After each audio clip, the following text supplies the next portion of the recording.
Alarobia 13 mars 2024 manantitra ny arabam-bampirarintso ho anareo izay manaraka ny miara-manonja MBS Radio Mada na ianao eto an-tanindrazana na ny ampitan'ny ranomasina dia naterana izay arabam-bampirarintso izay araba izay midika ho fiarahana sy fifamatorana izay isaorana ihany koa ilay nahary satria raha tsy izy dia zavapoana ny zavadrehetra tsy afaka miaraka eto isika amin'ny alalan'ny sary sy ny feo ka na ianao zany manaraka amin'ny alalan'ny Radio Mada na ianao manaraka amin'ny MBS Radio na ianao manaraka amin'ny fahitalavitra MBS na ianao manaraka ihany koa amin'ny tambajotra tserasera izay mampita ny ity fandarantia dia ny faniriana dia ny hoe ny arahantsika hatramin'ny farany ka ny resaka tao eto tsy sanatria hoe fandanianandro fotsiny tsy sanatria hoe tsy mahita tao ka dia iresaka fa tena katsahantsika ny mahasoa ny firenena sy ny fiainantsika amin'izao fotoana izao ary ao anatin'ny famakafakana sy ny fanazavana maro samihafa fitondrana vaovao isan-karazany ihany koa no anovozantsika izay mety amin'ny fiainana izany. Io moa zany tsy maintsy apetraka foana ny fahendrena malagasy, ny mamy atelomy, ny mangidy aloavy fa ny tena zava-dehibe dia ny ahafahantsika amin'ny saintsaina tsara, manaraka tsara ary mandanjalanja tsara ny raharaha-pirenena amin'izao fotoana izao fa ny miara-manonja MBS sy Radio Mada tahaka ny tony dia fitaovana ihany fa fandraisana anjara ihany koa amin'izay hoe resaka fiainam-pirenena izay satria antsika menakavy ihany eny ty Madagasikara ty ary ny taranaka dia mifandimby ka mba tsy hoe tsy nanao ininona azahoana tsiny amin'ny taranaka ho avy zany dia mandray ny tandrify isika mianakavy. Zay no la tompolasy tompom-bavy farany fandarantsika no zany resana dia misy ny mpisehatra eto amin'ity fandaranty efa eto kaiky eto zao i tonton Mota moa no filazantsika azy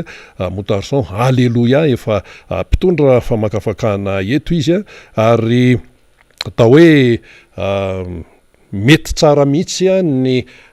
atongavany eto amin'ity fotoana ity satria iresaka indray ny momba ny tontolon'ny arena-kibon'ny tany, resaka volamena, azo tompon'andraikitra vaovao eo aniva ministera, resaka fitaterana sy ny maro samihafa dia mazava loatra misy tontolon'ny fandraharana ihany koa resana izany izay tena hita amin'izao fotoana izao hoe rehefa ny fianakaviam-ben'ny mpandraharaha ao amina firenena anankiray tompoko no mampaneno lakilosy sy miteny dia efa zavatra manahirana izay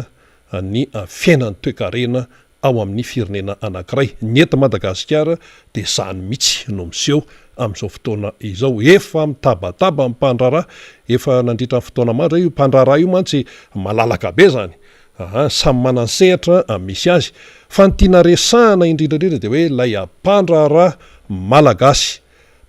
malagasy izay tena hoe manao ny ainy tsy ho zavatra eo amin'io asan'io etsy an-daniny anefa dia misy ny fifaninanana isan-karazany, misy ny mpandraharaha vahiny ary na samy malagasy keo aza dia atao misy ny fitongolanana farajerena amin'ny ankapobeny aloha dia tena sahirana ny mpandraharaha malagasy amin'izao fotoana izao. Ao anatin'izay mpandraharaha malagasy izay indray mbola misy ny hoe mpandraharaha vehivavy izay manamaha izy azy ihany koa ary maneho ny hoe sosikevitra isan-karazany hoe tokony jereny zao fa mifanontaniana ve dia ny hoe mieno an'izany ve ilay fanjakana. Fampidirana ihany zay fa avy hatrany dia hiditra amin'ny resadresaka isika tonton Mota Alleluia. Ahoana fijerinao zany alohan'ity le hoe ministera anisan'ny lehibe dia nokotihana ny mpitatana an'izany ministera izany tao aorianany ireny hoahoahoa be efa ny arahantsika nahita ireny. Azonao nga madiko tenena amin'le ministera dia miarabanao irina miaraba amin'ny vahoaka malagasy indrindra koa izay manaraka izao fandaharana eto amin'ny MBS zao fandaharana miara-manonja izany misaotra ny tompontsika nahazo izao fotoana ankehitriny zao fa noho ny famindram-pony indrindra izany misaotra ireo any ampitan-dranomasina any amin'ny faritany rehetra ny zavatra mitranga tokoa tamin'ny heriny androany raha teto amin'ity fandarana ity ny tenanay de tamin'ny tolakandro raha tsy atao hoe tamin'ny hariva mihitsy ny harivarivan'ny larobia no nivoaka ny anaran'ireo a ministra ho mpikampana ho anatin'ny gouvernementa vaovao indray natsangan'ny filoam-pirenena hitondra ny firenena vaovao le izy fa hoe namboamboarina ozy filaza eny fomba maro samihafa be de be ny azo resahana amin'io a fa misy moa ny hoe nafindra toerana ary de mifilazan'ny olona hoe na navo na tsy navo de tao voakasitra izay doly fa misy ny tena tiana hotsindrina zay tsy hoe hotsindrina moa zany tiana ho resahana dia singanina manokana angamba ny ministeran'ny minina arena kibony tany a sy ny akora stratezika ary ao koa ny ministre ny fitanterana fa maninona moa zany reo a dia ministra nambarany Andriamatora Tsirahonana koa avy amina iavy ireo firehareana miala tsiny mety diso ny teniko faly mihitsy izy a ny teny hoe avy aminay ireo zany aro reo olona reo ny teny niarahana eno zany fantatro reo olona reo dia naneo ny hafaliany zany Iara Tsirahonana nanambara hoe ireo a ministra ny avy ary mifahafantarako azy satria bebe ihany nge reo mpikambanao amin'ny avy ireo ny fantatro hoe dia reto ministra reto zao fantatro daholo reo na ny ministre ny transport na ny minina fantatro daholo reo reo tsy de hoe fantatro tsara ohatrany ihany fa fantatro reo e zay fa ny tiana ho resahana Iara Tsirahonana rehefa manao zavatra ohatran'izay ary tena fifaliana mihitsy no itenenany de tena rehefa miresaka amin'ny olona ho atao ministra na ho tompona andraikitra eto amin'ny firenena ohatrany izy de zao hoe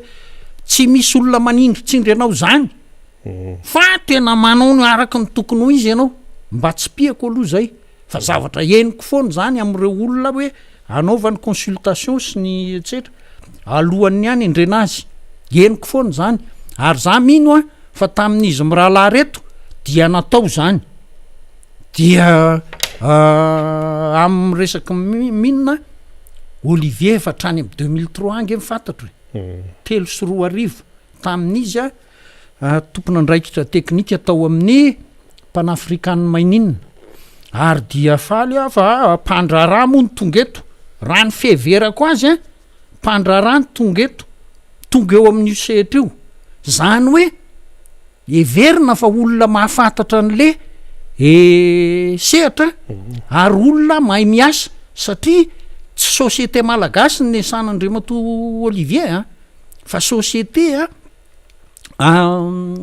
anglo-saxon panafrikany maininina ary ny zavatra tsy piana ao anatin'ny société ohatran'ireny mantsirina de zao mila aingany ianao miasa mila aingany ianao miasa fa tsy manao ohatra ny fiasan'ny reto teo aloha reto samy hafa mihitsy zay ny réactivité-ny olona ny asa tamin'ny compagnie anglo-saxon na ny compagnie allemande a tsy mitovy amin'ny ny asa tamin'ny compagnie malagasy tsy hoe tsika malagasy no anina fa le fahazarana mihitsy zay zavatra zay dia eto zany ny tendrena Andriamato Olivier everina fa mahafantatra tsara ny ty sehatra ty za tsy mbola iteny na iteny ninina momba ny fitantanany an'le sehatra sady a herinandro ty marina fa misy efa zavatra tokony ho resahako fa za mieritreritra hoe mbola anendry mpiara-miasa aminy izy zay ny maika maka personne ressource zany fantatry Olivier tsara zany ao anatin'ny ingénierie amin'ny fitantanany zany mila maika zany ary za mihevitra fa tokony ho vita nge zany a tsika miresaka larobe efa herinandro zay fa tena tokony ho aingana izy satria efa nampianarina ho aingana izy a tamin'ny fandraisana fanapahakevitra ao anatin'ny sehatra ny esany hatramin'izay fa ny zavatra nitranga nge teto amin'ity minina ty minina ministra teo aloha koa moa malazaiko orina fa fantatro mihitsy ange le ministra teo aloha tena fantatro ary izy ara ny teny hoe tena sahirana raha motarisona tena sahirana no ny antony maro samihafa ka ity efa nasiny ngiara-tsirahonana barazy au départ amin'ny fahafantarako azy hoa hoe tsy misy manindritsindry anao zany a fa ianao ny tompona ndraikitra amin'io ala limity a raha araky nyanina zany a de zao ngiara-tsirahonana no anaovan'ny tatitra hoe zao raha misy manindry izy de ngiara-tsirahonana no ahitenenany an'zany mba hitenena ngiara-tsirahonana amin'ny président ohatrany hoe zay le fomba andikana azy zany zay no andikanaan'le izy de zao inona ny zavatra mitranga fa ho tonga any am'le resaka prime ministre sy volamentsika rehefa avy eo inona ny zavatra mitranga eto am'ty ministera mininy ity za mihevitra fa navitany check-in eo amin'ny setry ny minina mitranga am'izao fotoana zao a efa navitan'zay nga Olivier raha nampiantso an'ireo DG sy ny directeur provincial sy ny etsetretsetra directeur amin'ny BCMM sy ny etsetretsetra nijery hoe inona ny zava-misy marina aloha abdi mantsy zany eo am'izay fitantanan'zay de zao efa nanomboka anao ny fanendrena isan-karazana izy fa le izy hoa a zany a hain'ny olona rehetrarehetra zany na ny mahavoa na ny tsy mahavoa fa hoe ianao le mila aingana ary efa ny asa araky ny fomba fanao nyreo kompania vahiny hatram'izay a tokony ho aingana ianao ary tokony efa ho vity zany zao de efa tokony mandray mesure am'izay ianao a ampandeha an'le secteur minina andrasy fa minina nge aloha teneniko ihany vahoaka malagasy manomboka any any atsimo any tany amin'nisy an'le safira voalohany indrindra tamin'ny androny eo amin'nisy tam'zany safira na mindy amin'ny kapoka de tsy mividy mpiasany eo amin'nisy nisy zany teto amin'ny firenena nisy zany ia nisy nisy zany atrany a ka atrany ny forêt classé any Dego de misy mpanao vato daholy zany hoe mpanao vato tena olona amina million amina tapitrisany maro a no mpanao vato eran'ny Madagasikara miparitaka amin'iny hoe faritra Amboripotsy iny akaikina Ambato fotsy iny akaikiny Morondava iny zany iny Ambato Finandrana miparitaka makany Manakara any Vangaindrano atra tia Feno Rivesta Mananara de hitanao fa feno zany Madagasikara ka io a ity setry ny arenakibony tany ity tsy tokony ho tsinitsinyaviny ity marina fa mety hoe vitsy le olona manana taratasy ara-dalàna hoe patanty sy ny etsetra fa mivelona amin'ny arenakibony tany a ireo vahoaka amina tapitrisan'ireo ary de zao izy le tsy manao patanty tsy mandeha am'le sehatra ara-dalàna mila aingany a Andriamatoa Olivier mihevitra ny ampidirana an'zany a ao anatin'ny sehatra ara-dalàna mba hampitombo ny hetra miditra maro samihafa sy andehanany vokatra hita amin'ny ara-dalàna fa ny zavatra nitranga ngery Olivier de zao hoe be de be ny tsy fanaran-dalàna ato anatin'ny sehetry ny minina ary raha hitariko kely le resaka de ny mahagaga niditra fitondrany tetezamita tamin'ny 2009 de ny zavatra natao tamin'izany fotoana zany a mahafantatra an'izany indrindra Andriamatoa Olivier nikasa saika hivarotra reo périmètre efa nanan'ny olona io fanjakana io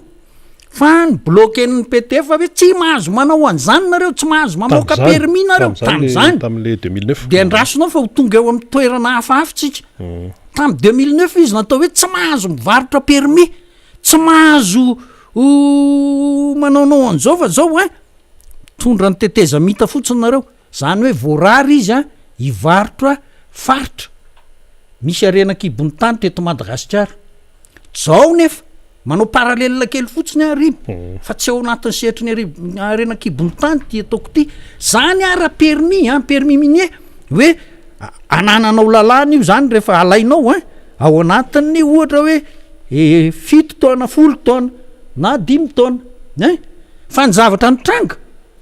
na midy tamikarana ny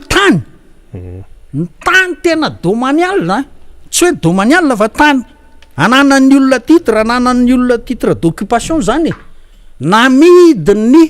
fanjakana tam'zany tetezamity zany tena amin'ny fomba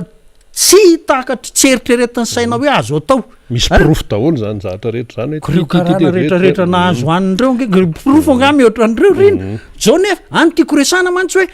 eto amy resaka minina zany ianao tsy nahazo nanome permis minier zay mety azo hoe tapitra iny rehefa tsy alohanao ntsony ny vola fa ity nanao ry zareo fanomezana tany ny vahiny amin'ny fomba tena tsy azo ny saina eritreretina misy olona manao ko misy olona mipetraka io toeran'io tonga de nalana de namena vahiny zavatra tsy mirindry zany tsy mirindry zany satria le périmètre minier tsy anao définitive iny fa ity tany ty anomezanao titre ho an'ny vahiny mandrak'zay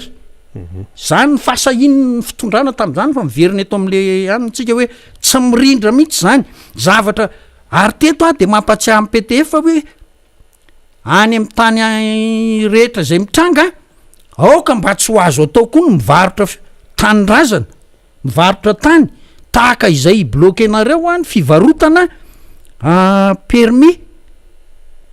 minier ny resahako aoka mba samy tsy ho azo atao reo permis minier na janonareo fa ny fivarotana tany sy ny fanomezana tany amin'ny vahiny titre définitive na avelanareo andeha gaboraraka verina ty amy teny njaratsirahonana amin'ny hafaliny avy reo za mampatsiahy azy fa iajo ange avy ary nataony ajo nandefan'reo tany rehetrareo de rehefa nahazo vola tam'zany izy de nanangana ny MMM karaha ilazy ianao hoe tsy avy ny MMM mariny zay raha miresaka hoe soratra fotsiny avy MMM samy hafa zany fa zanaka nateraky ny avy ny MMM reniny nataony eto zany de miverina am'zay aty amin'ny Olivier za mihevitra fa araraky ny fomba nanindrenany Olivier nanolorana azy aloha teo amin'ny président Rajoelina de efa napana teny izy hoe tena hotohanan'ny njaratsirahonana zany de mila miasa ainga ny Olivier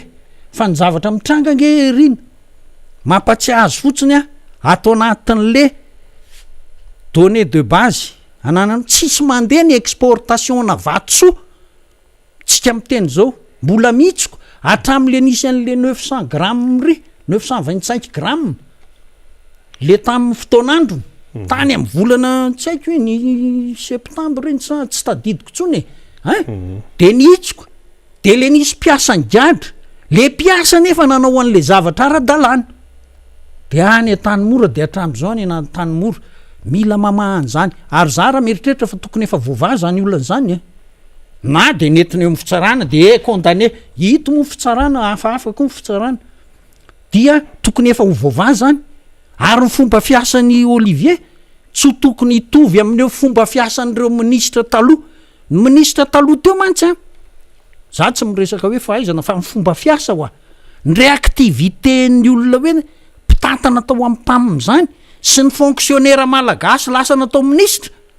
tsy mitovy mihitsy zany ary tsy hitovy zany satria le olona le mpitantana orinasa mahafantatra hoe raha vo tsy mirindra tsara ara-dalàna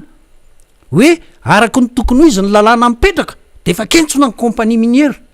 ka mila hafanganana ny fanovanany reny hoe ny redevance ny problème tsy maninony zany apetrao zay anina everina rehefa mety tao zay everina rehefa mety hoe tsy mety ny 2% tsy mety ny 5% ny any Afrika fa aza mieritreritra ty 20% ny fanjakana hatram'zay ty fa revirevin'ny pétrolier reny fa ataovy zay everinareo mety fa mila aingany zany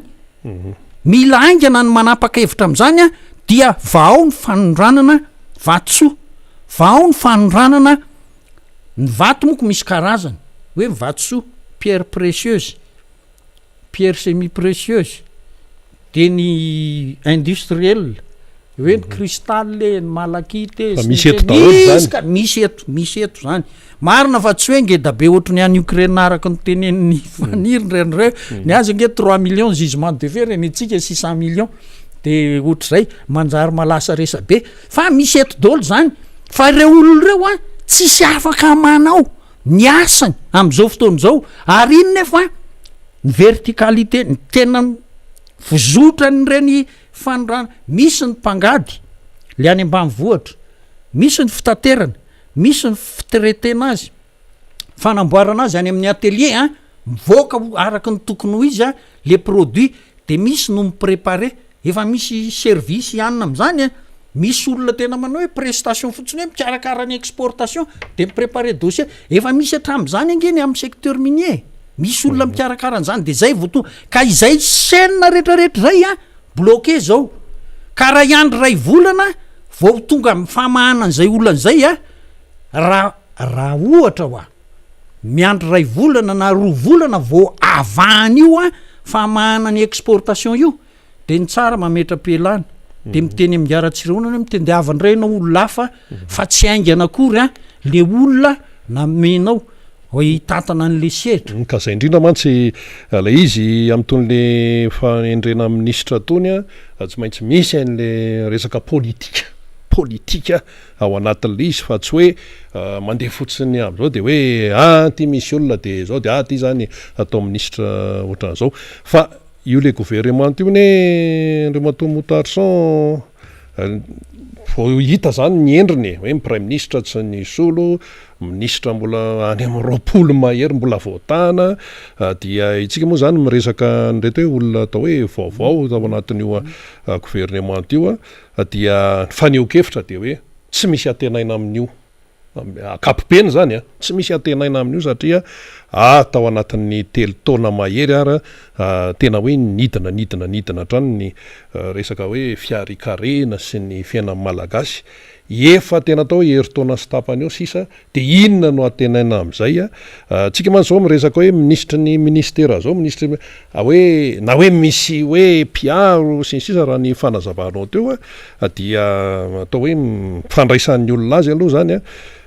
nisy teny mihitsy ara hoe kotsavy ihany le exisy tamin'ity le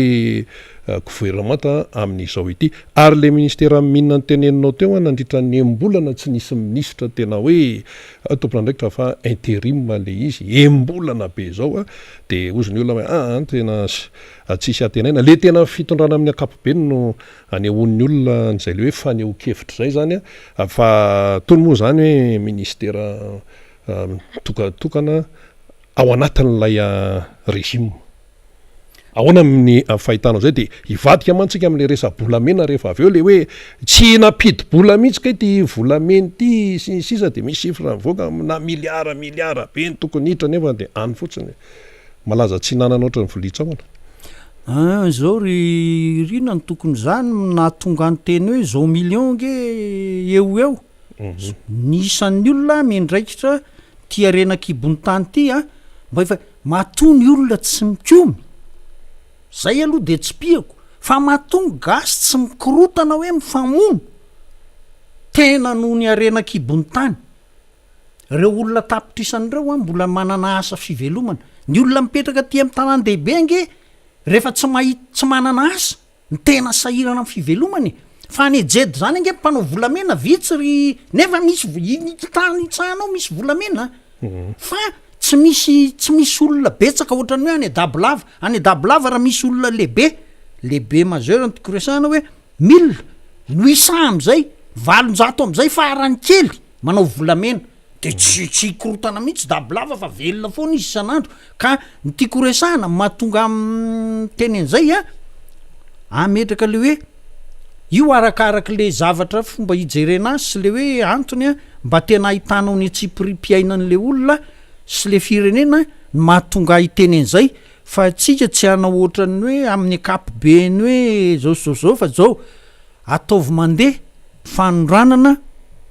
arenakibony tany isan'zany ny volamena nga Olivier mantsy tao anatin'ny anoro efatram'izay vo ny ala le solotenany CNM teo comité national de mine natao amin'ny anoro de izy anisany voatendry tao zay zany hoe efa tamin'ny fotoana fatany tsara le sehatra zany fatany le sehatra ka zao le resaka volamena ty prime ministre miteny hoe tsy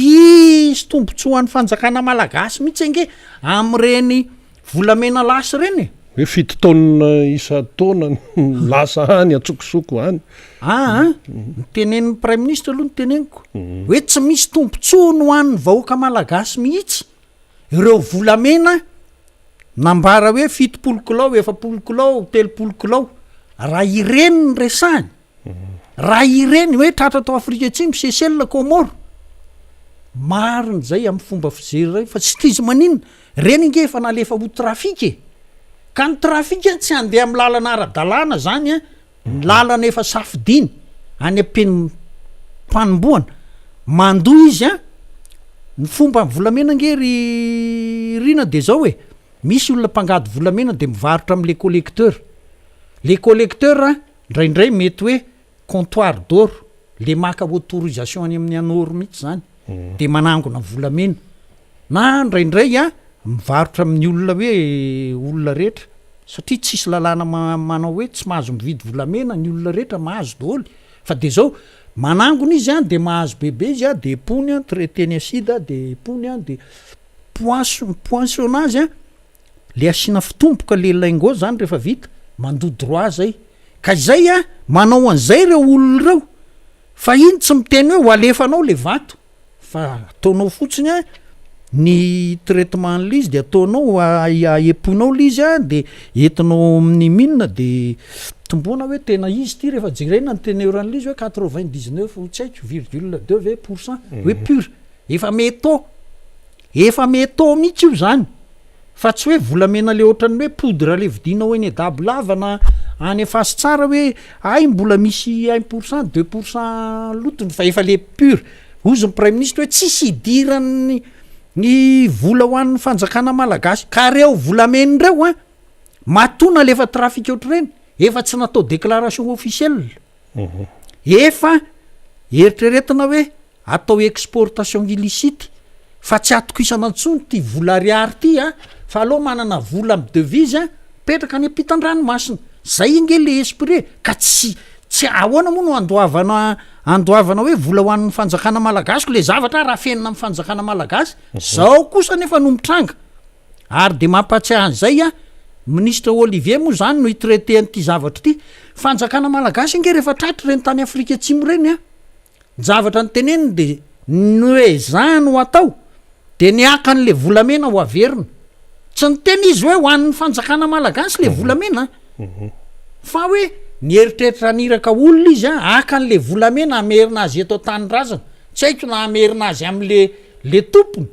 le efa ny safidy a ny andeha amin'ny lalana tsy marina na mba hanatitra azy any amin'ny banque centrale samy hafa eo tena samy hafa be mihitsy eo ary za mihevitra fa zay no tsy hanaovako hoe diso ny tenin'ny prime ministre na marina satria raha alaina raha miangavy any Afrika Atsimo tsika Comore Seychelles hoe zao re tompoko mangataka aminareo zay a ndao a hoentinareo makatia Madagasikara reo volamenireo a de raha tsika atrehan'ny mpanao gazety zany a aterina ao amin'ny banque centrale Madagasikara satria tiange efa fraude douanière aloha voalohany fraude monétaire satria nandika lalàna be debe reo olona reo na ny taxe sy ny tsisa sy aty am-piandohana nandika ny lalàna mpiasika ny fanoranan'entana ny engagement rapatriement de zany rehetrarehetra zany tsy misy everiko fa rariny rina raha ohatra ka horaisy ny fanjakana malagasy ho an'ny fanjakana malagasy reo volamenireo ary dia ireo olona mpanondrana ary a mbola hoenjena tsy fantatry moa le fanadiadiana fa tamin'ny 2020 nge rina le 70 kilo iny tao tsy hita zay tompony hatramin'izao fa tsy fantandry hoe ny polisy veno tsy manao ny asany sany zandary a fa tsy hita zay tena marina ato anatin'le tompony fa le olona tao amin'ny ACM ny SG DG marina hoe mety hoe namela lizina andeha reny no reny vokotaba fa le tompony le volamena tsy hita hatramin'izao fa de zao alefaso any amin'ny banque centrale reo volamenireo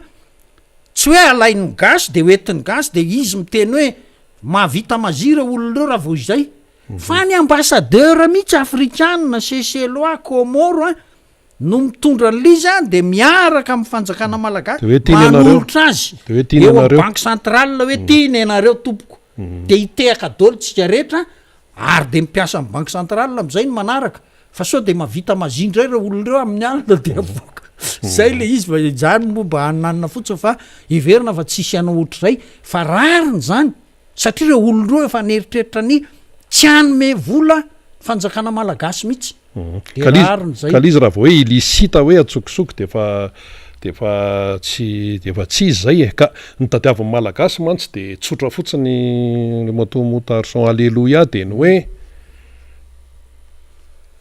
vitatreo ny fanondranana tsokosoko ny arem-pirenena zay tratra de zao a fa hatram'izao aloha zany mbola ohatran'ny resaka hoe ohatrany hoe mbola resaka hoe ahoana fomba filazana hoe milamindama mbola hoe fandaminana sinsisa fa le zahatra tena le hoe entitra zay ny tena tadaviny olona ary zay no mahatonga ny olona ane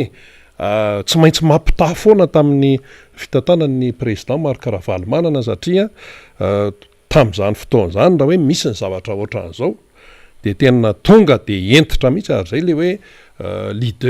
leadership mametraka tsara mazava tsara lay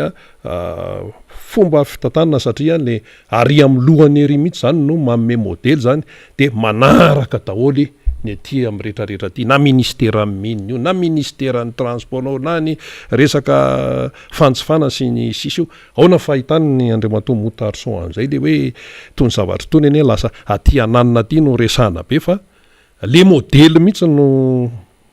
hoe manome modely hatrany ambony ihany satria miala any le izy za rina enao mantsy ny teny teo rina no ny teny rery vahoaka malagasy hoe tamin'ny andron'ny président Ravalomanana sy tam'izao ankehitriny zao za rina tsy ampitovy lakana sambo amanjahatra tsy ampitovy an'izany fa naharaalina raha tsy ho vita zay resaka zay raha mikasika an'ity fitondrany ity sy ny fitondran'ny filoha Ravalomanana ka marina ny teneninao aloha hoe tam'izany entitra nisy fitondrany zany nisy fanjakany zany ary rehefa tsy afaka nanao an'le sitrapony ny mpandraharaha ve sa ny mpandraharaha ara-politika koa de lasa korotana nefa rany fanjaka atao hoe sasatsasany eny fa zao ny anjaran'ny ministeran'ny minina aloha de ny manao mitaratasy ara-dalàna andianany reto ary enakibon'ny tany reto amerenana ny vola tokony sahaza ho vidin'le izy zay no anjarany fa anjaran'ny prime ministre zay tompony andraikitra amin'ny sécurité miaro ny frontière anjaran'ny ministeran'ny finance amin'ny département douane miaro an'le fraude fiscale amin'ny polisy any vato misy zandary any vato misy police de l'air de frontière zany rehetrarehetra zany miambina an'lizy fa zao io fa mivoaka foana lizy satria maninona zao nge ny tena le resaka kolokolo mantsy eto nge ny Bianco misy titre fa mahagaga de zao ny Bianco io tsy manao ny asany araka ny tokony ho izy io fa ny Bianco ngamba ny tokony andefasana Bianco bis ijerindray fa maninona izy tsy nitraité an'ity fa zavatra ohatr' zany tena be de be ohatr' zany mihitsy zao fomba fijeriny olo-pirenena amin'ny ka zay ho le Bianco mihitsy ny tsy manao ny asany ny douane nge eo ihany fa zao misy douane efa resahan'ny olona hoe andefa vato zay de efa resahan'le douanier ahafahany fanarahana hoe misy réseau zany satria tsy zay le Cosa zay le Cosa Nostra iny efa misy réseau de na vato ka ny olana tam'le vato le vato natao ara-dalàna vita ny déclaration ara-patrimoine vita ny anna fiche technique an'lizy vita ny valeur lazaindry zareo fa osiko ty de le lasa resa be iny taritarika hoe tsetra de lasa voakasika ny ministre ny samy hafa tao anatin'le izy fa de ny zavatra tiana ho tenenina de zao anjara nga Olivier ny mamahan'zany olana rehetra zany nga Olivier nge manana police de mine na manana kiosque ny mine eny amin'ny aéroport permanent na amin'ny roa maraina raha misy roplanina amin'ny roa maraina mipiasa mine vao mirava zay miasa eny amin'ny aéroport tsy maintsy mijery raha misy zavatra mampiay ohatr' reny de mipiasa mine no mijery hoe tena taratasy mivoaka vao aminay ty hoe ara-dalàny ty fa tsy taratasy sandoka hoe natao copie ny etsetra ireo mpiasa mine reo afaka manamarina zany misy polisy ka zao zavatra mila entitra ny fanjakana mila entitra ny ministera mine manao an'ireo za mihevitra fa raha ny fahaiza-miasany Andriamatoa Olivier mipetraka tsara araka ny afaliningara-tsiraonana de tokony afaka ray volana io de efa tsy misy tsony zany fa de mandeha le izy any zao zay ho hitatsika eo afaka ray volana riny ho hita eo fa zay no mahakasika an'iny fa nytiako resahana nanatrikatrikasa teny avoloa tamin'ny fotoan'androny amin'ny resaka volamena oviny io efa tany amin'ny fotoana 2005 angambo zany tamin'ny fotoanany any de resaka volamena misy table maromaro moa zany de misy leader mitarika le isaky ny table hoe zao no temy matretenareo de teo am'le resaka renakibony tany zay eo am'le resaka volamena olona anankitelo zay sa efatra nanao hoe tsy mety ange ty resaka hoe fanondranana volamena ty de nanao an'izay fanamariana zay hoe raha vao mivoaka amin'ny firenena ny volamena de zay le ataon'ny science économique hoe mahatratra ny point de sortie de l'or valeur ny vola malagasy dikan'izany any andafany misy valeur kokoa ty volamena ty de zany olona voaka ka fitatananao eto no mahatonga any tsy hoe nivoaka be ny volamena tam'zany fa efa nanakaikikaiky an'izay fa nanomboka ny stable moa zany ny nitombo le vola devise tam'zany fotoana de niverina le izy ary de tsy nahatratra ny point de sortie de l'or tsika fa zao ange tsy piako fotsiny tiriny ny devise ange 2300 ange taminga ajoelona nanao ny tetezamity de zao izy ohatrinona ny euro 4000 100% ange ny dévaluation zany hatramin'ny 2009 tsy piana ihany zay fa so mifandrebrebo hoe ka zao tsy mariny zany fa zao dévaluenareo 100% ahoana moa tsy ahantra le malagasy kio izy hoe raha mahita eko zay le izy zay tsy sahatra foronina yaka zay ny resaka minina aloha mandeha ny fotoanantsika Andriamatoa Motarson fa itsimbatika kely tsika amin'ny resaka fitaterana satria aim-bahoaka ihany ko ai-pirenena ny fitaterana na anabakabaka io na tanety io na andranomasina io na am'reny rano ko satria misy resaka fluvial le eto amintsika ohatra ny adino iny canal de Pangalane iny tena manana ain-dehibeany mihitsy mitondra ain-dehibeany ny toekare pirenena izany ka mialohan'ny anoizatsika zay miresaka transport de hoarahantsika aloha itya fanadiadina nataony mpanao gazety ny MBS ity fionana moa zany le izy fionana de ny azo ambara de hoe menimenina daholo zany ny akamaroany andeha atao hoe hatrany amin'ny 570 isanjato ny fandraharahana izay tsy maintsy mampiasa ny fitaterana iza moa sika ny tsy ampiasa fitaterana anao mandeha bus io na resaka sarety ara de efa fitaterana zay tompoko fa lay fandraharahana ao anatin'izay dia menimenina daholo ary lay toekarena malagasy de voatotoana dia nde hoarahantsika aloha zany zay dia mengy am'izay indray ny famakafakatsika eto amin'ny miara-manonja MBS Radio Mada.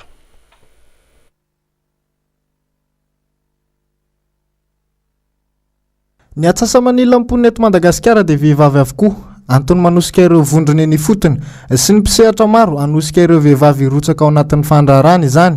tsy mbola misy anefa natotanisa mazava sy voarakitra ho an'ireo vehivavy mpandraharaha eto Madagasikara isan'izany ireo mpisehatra ara-dalàna sy tsy ara-dalàna fa indrindra ihany koa ny tsy fananana ireo fepetra mazava entina maritana ny hoe fandraharahana. Maro any vehivavy te hisehatra ny lalam-barotra ny ivelany kanefa ny mbola be da be ny dingana tsy maintsy hatrehany rafitra mipetraka afaka manampy manoro lalana manofana ihany koa ireo vehivavy mpandraharaha te hisehatra ny varotra any ivelany indrindra eto amin'ny continent africain tsy de resana betsaka ny lalam-barotra misy eto amin'ny continent africain kanefa ny misy rafitra efa misy ohatran'izao manana toerana lehibe aloha ny vehivavy amin'ny ankapobeny satria mandrahara daholo na any ambanivohitra na aty andrenivohitra kanefa ny mila fijerena miaraka amin'ny mpitondra fanjakana sy ny sehatra miankina sy ny tsy miankina zany io resaka hoe fametrahana ny toeran'ny vehivavy amin'ny fandraharahana io. Maro ny olona sedraina ao anatin'ny fivelarana amin'ny sehatra iraisam-pirenena ohatra amin'izany ny resaka ara-barotra fa eo indrindra ihany koa ny olana madinidinika sedrain'ny vehivavy any amin'ny faritra misy azy avy tsirairay ihany. maro ny sakana mbola trehan'ny mpandrara amin'ny ankapobeny araka ny voalazako teo ny vehivavy mpandrara ana resaka fafindramam-bola raha mbola betsaka sy ny ezaka tokony atao resaka garantie accès au financement ary hitantsika angamba fa na te hiditra amina secteur formel raha ny vehivavy mpandrara mbola betsaka koa ny dingana tsy maintsy atao satria ny etra tsy moramora ny tontolon'ny fandrarana zany mbola tsy de tena mahame loatra ny facilitation logistique amin'ny resaka accès aux investissements sy ny développement ny orinasana. Azo andrandrena trano hoy ny fanazavana ny sy ny fampivoarana ny firenena amin'ny ankapobeny mihitsy raha voajery manokana ny fampiroboroboana ny vehivavy eo amin'ny sehatry ny varotra makany ivelany sy ny fandrarana. Nisy araka izany ny fandravonan-kevitra izay nalaina tamin'ireo vehivavy mpisehatra amin'ny fandrarana sy varotra vitsivitsy amin'ny faritra 320 teto amin'ny nosy na ahafahana nijery ny olana sy ny sakanarany mety ahafahana ampivoatra izany miaraka amin'ireo mpiara-miombonantoka maro izay nahitana ny solotenan'ireo avy amin'ny firenena rahavavy avy atsy Afrika. Izay le fanadiadiana zay izy iny moa zany araka ny nazavaina teo dia resaka fandrarana le izy dia le teo zany zao de hoe ny vehivavy misehatra amin'izany hoe fandrarana zany dia misehatra olana na resaka findramam-bola resaka pitsopitsony isan-karazany araka ny nambaran'ny fanjarazaka-bona teo zay filohan'ny COMESA Fédération of Women in Business de raha vao miresaka hoe makany ivelany de misy resaka fitaterana ao ankoatra moa le pitsopitsony ato anatiny ato kofona zany le mpandrara kofona ary ao anatin'izay no ahitana hoe tena sarotra be zany no mijery amin'izao fotoana zao ndre matao motarsan hoe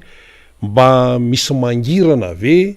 ity lanitra ity eo amin'ny sehatry ny fandrarana satria na vehivavy mpandrara na ny any amin'ny GEM na ny any amin'ny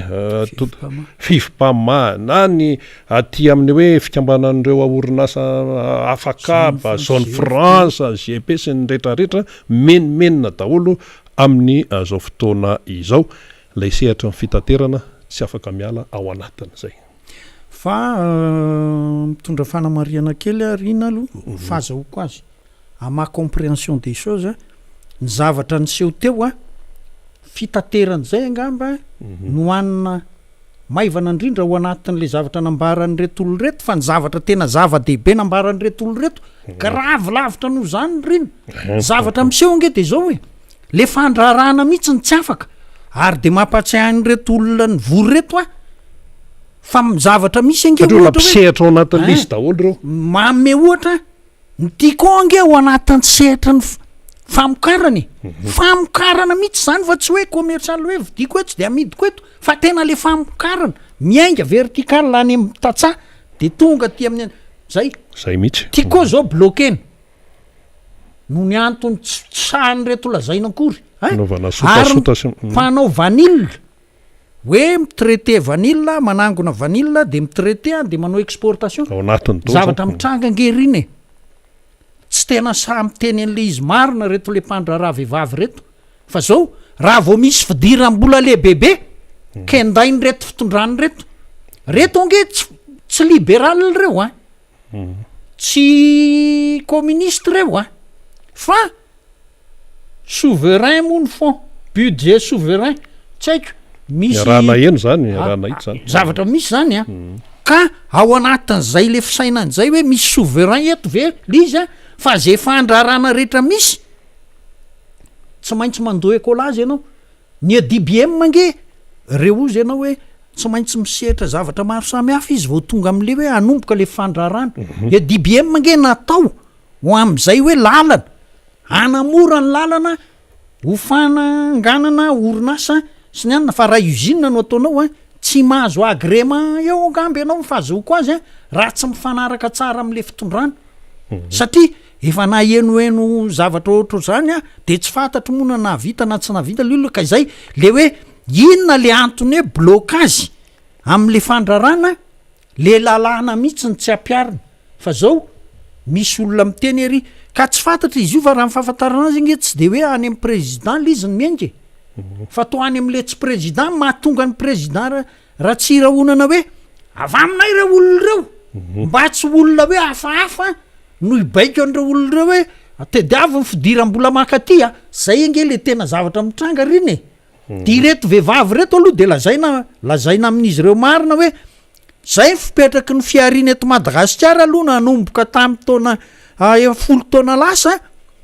mahery ara raha vao tsy mifanaraka amin'ny olona sasatsasany eto amin'ny firenena de efa tsy tafavoaka teman'izao ny teneniny hoe misy ny informel mba te hiditra amin'ny formel misy ny amin'ny hoe findramam-bola mbola misy kipitsopitso avelany miditra ianao fa rehefa hitany hoe mandely ianao a de alefaso ny ekolazy ohatra zay angely izy de tonga eo am'le fitaterana aritsika ino a lafiny anina fa zao le fitaterana misy resaka varotra l izy de fandray amin'ny resaka fitaterana koa anatin'le izy am'le ministera ny fitaterana za mihevitra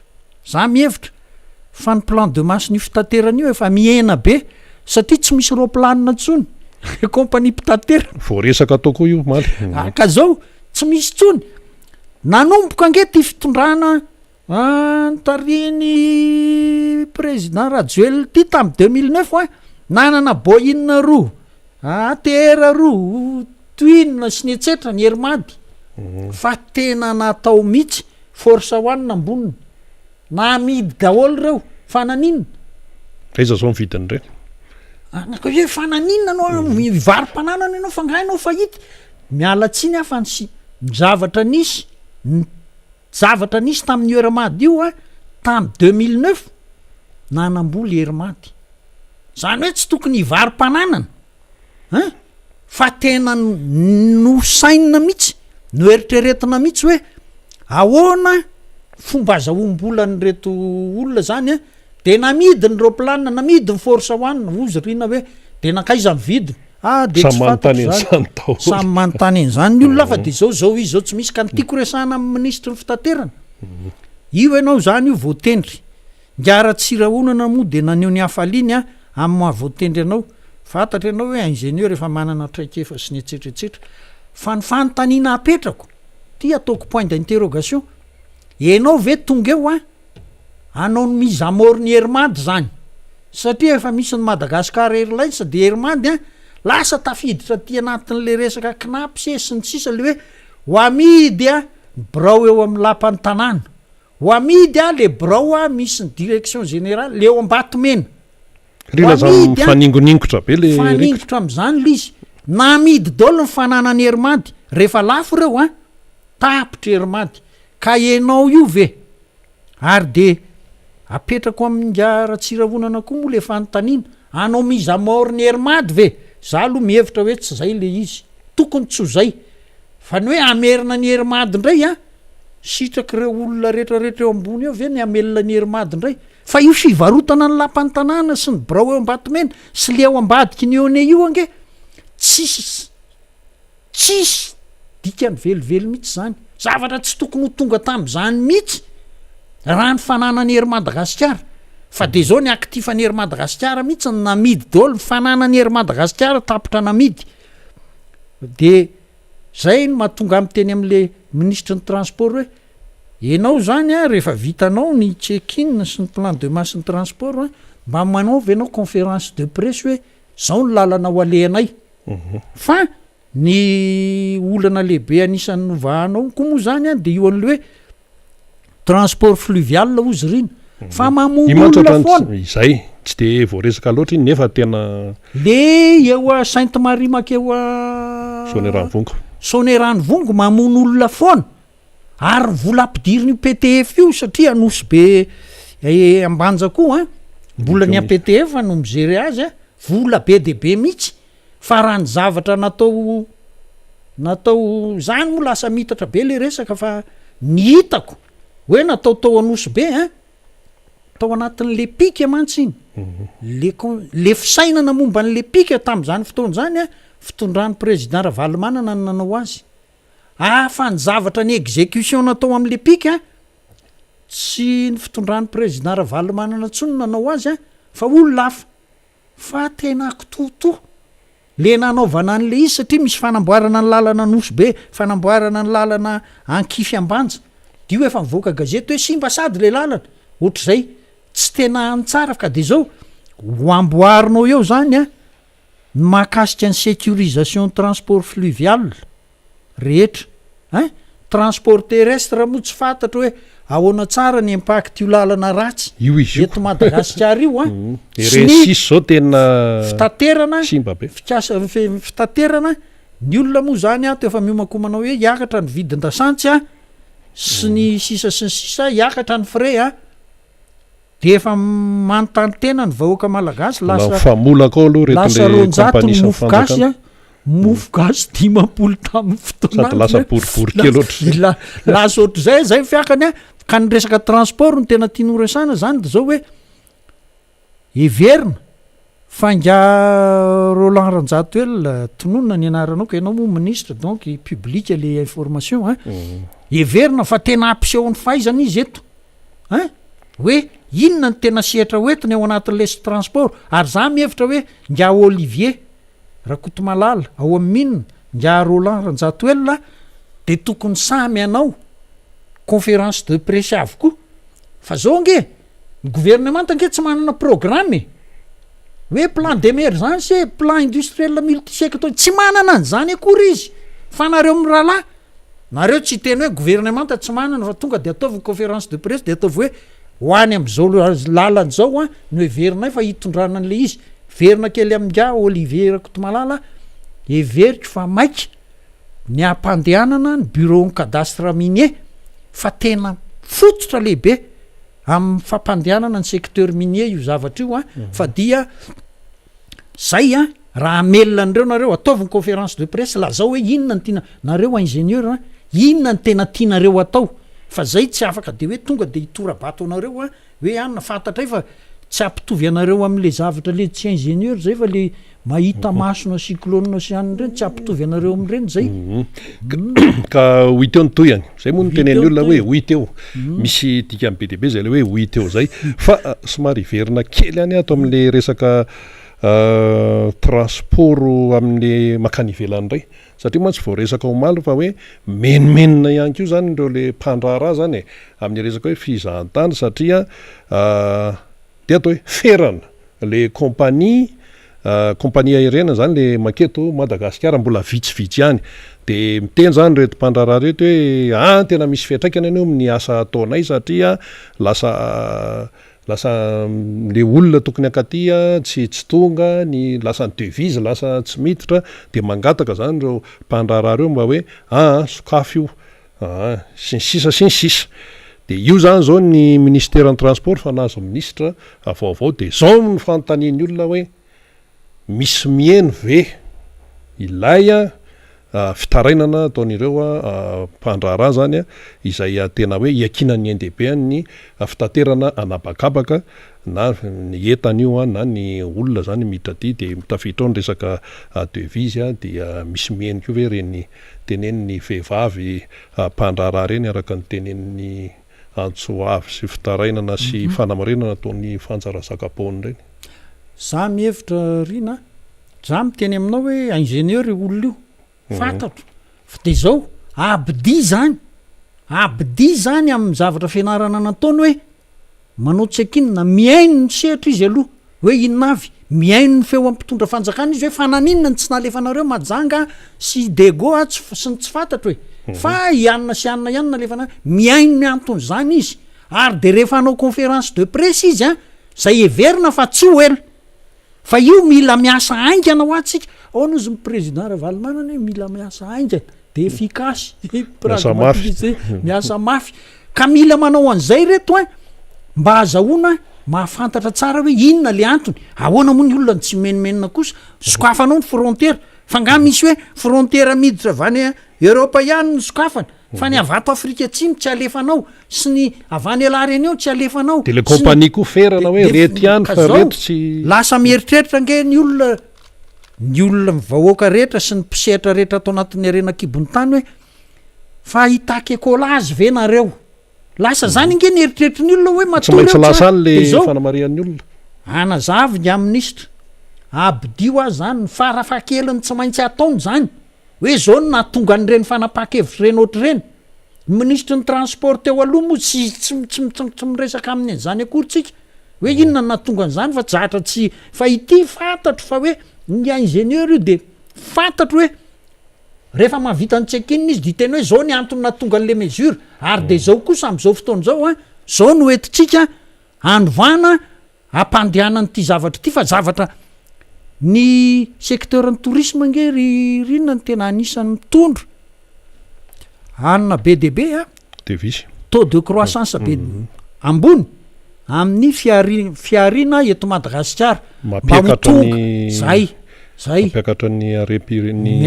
miaraka reno zay ka dia everina fa izy rola ny tendreny reto any am farany voalohany volana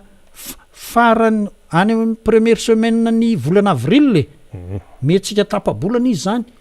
de anao an'le conférence de presse mena fotoana lavinareo anaovana an'le conférence de presse anazava hoe zao ny zavatra misy am'le sehatra raisinareo zao ny zavatra tianareo atao de ho iteo fa ho avy am'izay zay hitsikeran'le izy raha ohatra ka vilana amy tsy tokony izy anao misamorinier Madagasikara no ataoko tompoko de mazava aminay zany ohatra zany de ho iteo ny anina moa zany ny volamena moa zany tompoko de raha izany no ataon'le ministra de ho iteo hoe fa za aloha de mitondra ny tenin'ny mpanao vato zay tafaresaka tamiko hoe tena maty fa na mampiasa vola ary tsy afaka manondrana ka de zao velomo ny cadastre minier velomo ny fangalana permis velomo ny exportation de ho faly ny vahoaka zay afaka miasa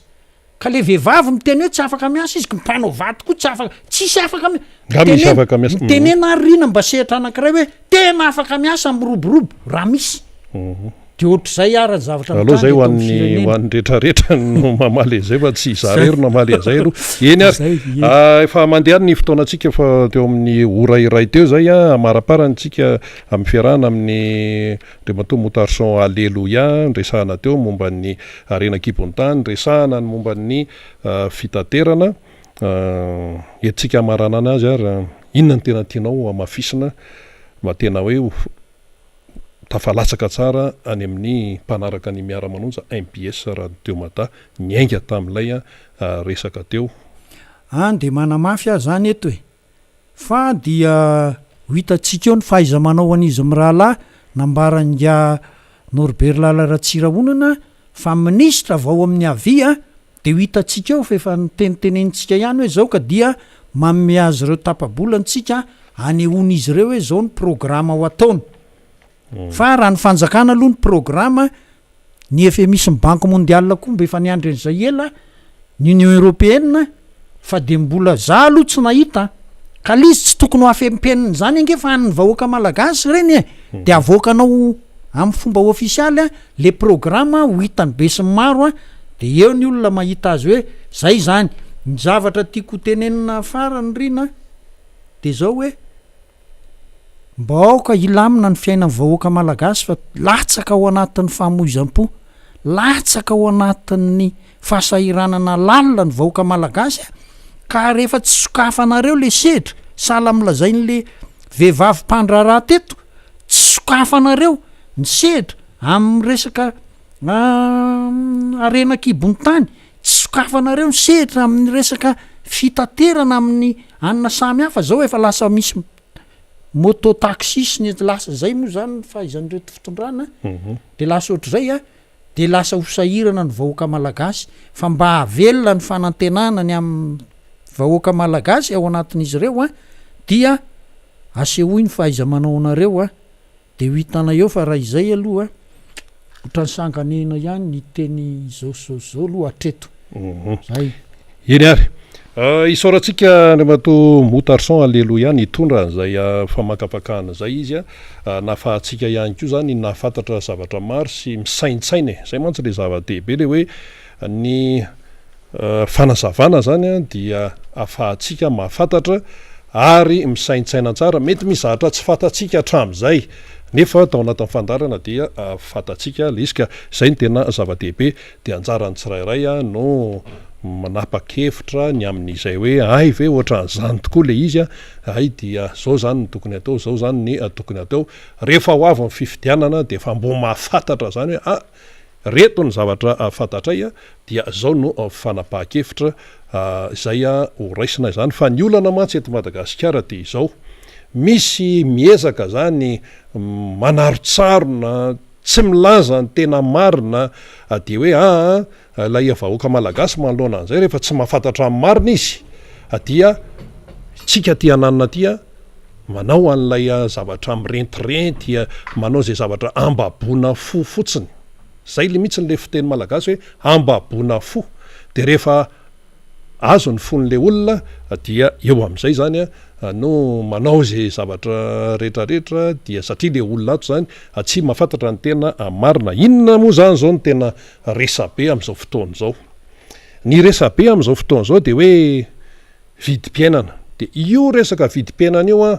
dia ohatrany hoe resaka tenenina foana isanandro de misy mandeha metsena any indrindra ny rem-pianakaviana zay deraina mihitsy am'izao fotoana zao satria tena miasa mihitsy ho atidoany io rehefa nisy rem-pianakaviana ny vahiny teto ny amin'ny hoe fitsinjarana an'le vola zany satria io mantsy ahitana taratra n'le fahantrany le malagasy tsy hoe ny hanina any ambilany any no ahitana an'izay fa eo amin'ilay fitantanana n'lay vola mihitsy zany de tena hoe manana ny tena faiza manokana mihitsy ny rem-pianakaviana rehefa mandeha metsena manetsena any satria inona zavatra hita hoe ianao le vidina menaka zany zao le madio be reny le kaste amin'ny tavoangy plastika reny am'le hoe ina moa ny anarany reny tournesol zany misy karazana izy fa ato am'le tournesol ato de nisy rem-pianakaviana zany ny tsena tany de hoe 57 000 francs ony le vidiny zany de rehefa ohatran'izay zany le izy de tsy maintsy voakitika daholo ny ato am'le ambony rehetrarehetra ato dia hitatsika am'izany fa misy fetraikany zany any amin'ny zavatra fa satria lasa le menaka tsy maintsy vidina raha hoe tsy maintsy anan'izay dia ato am'le ambony ato zany ny tena misy fetraikany de maninona me mahantra ihany ilay tokantrano zay le fipetrak'le raharaha le olombelona nefa mila sakafo izy de miteny ny dokotera tsy hoe io covid io ane ny tena ahafahana hoe miady amin'io ihany ko de mba ataovy ampiakarina ny hoe hery fiarovana sisy any amin'ny sakafo no ahitana an'ireny kinona raha ny sakafo hohaniny eo le sakafo efa lafo dia tsy maraka ilay entimanana zany amin'ilay izy de tena sahirana ilay vahoaka fa le resaka hoe vidim-piainana ty tsara ihany mba mahafantatra ny momban'izy io zany satria tsy tongatonga ho azy aloha zany le hoe resaka vidim-piainana miakatra io fa misy kipitsopitsony isan-karazany io filazan'ny paitoekarena azy moa zany de hoe hausse des prix général ary ny atsika efa zay mihitsy satria misy fotoana mantsy zany le fiakaran'ny fiakaram-bidy dia ohatrany hoe mandalo de hoe misy hoe sehatra voatokana ihany no hiaran'izay fa ny ento Madagasikara am'izao fotoana zao de hoe hausse des prix général mihitsy général lakapobeny mihitsy zany de atsapahanao an'izay fiakaran'ny mbidy zay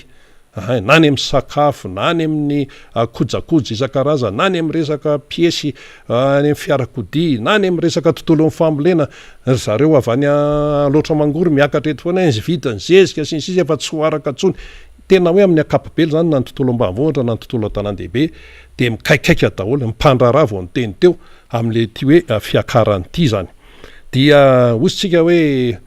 ahoana ny fanjakana manoloana an'izay de ndeha aloha azavaitsika kely tsotsotra fotsiny le izy le izy zany dia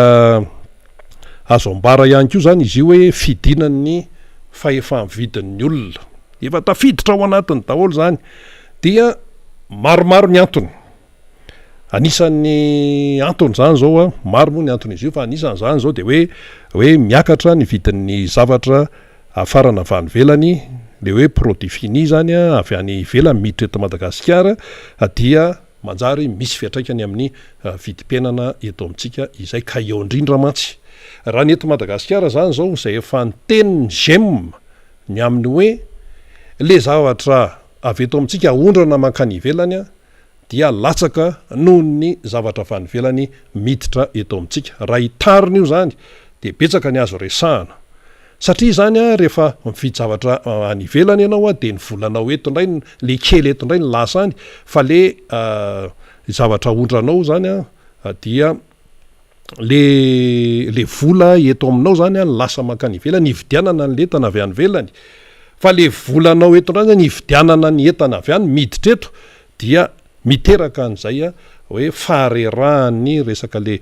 devizy eto amintsika izay rehetrarehetra zay de miteraka ny fiakaram-bidim-piainana zany ao anatin'izany de io zao tsika fa iresaka pétrole le pétrole ne ka afarany ary milaza zany ny eo anivony ny GPM ny mpandrara zany momba ny solika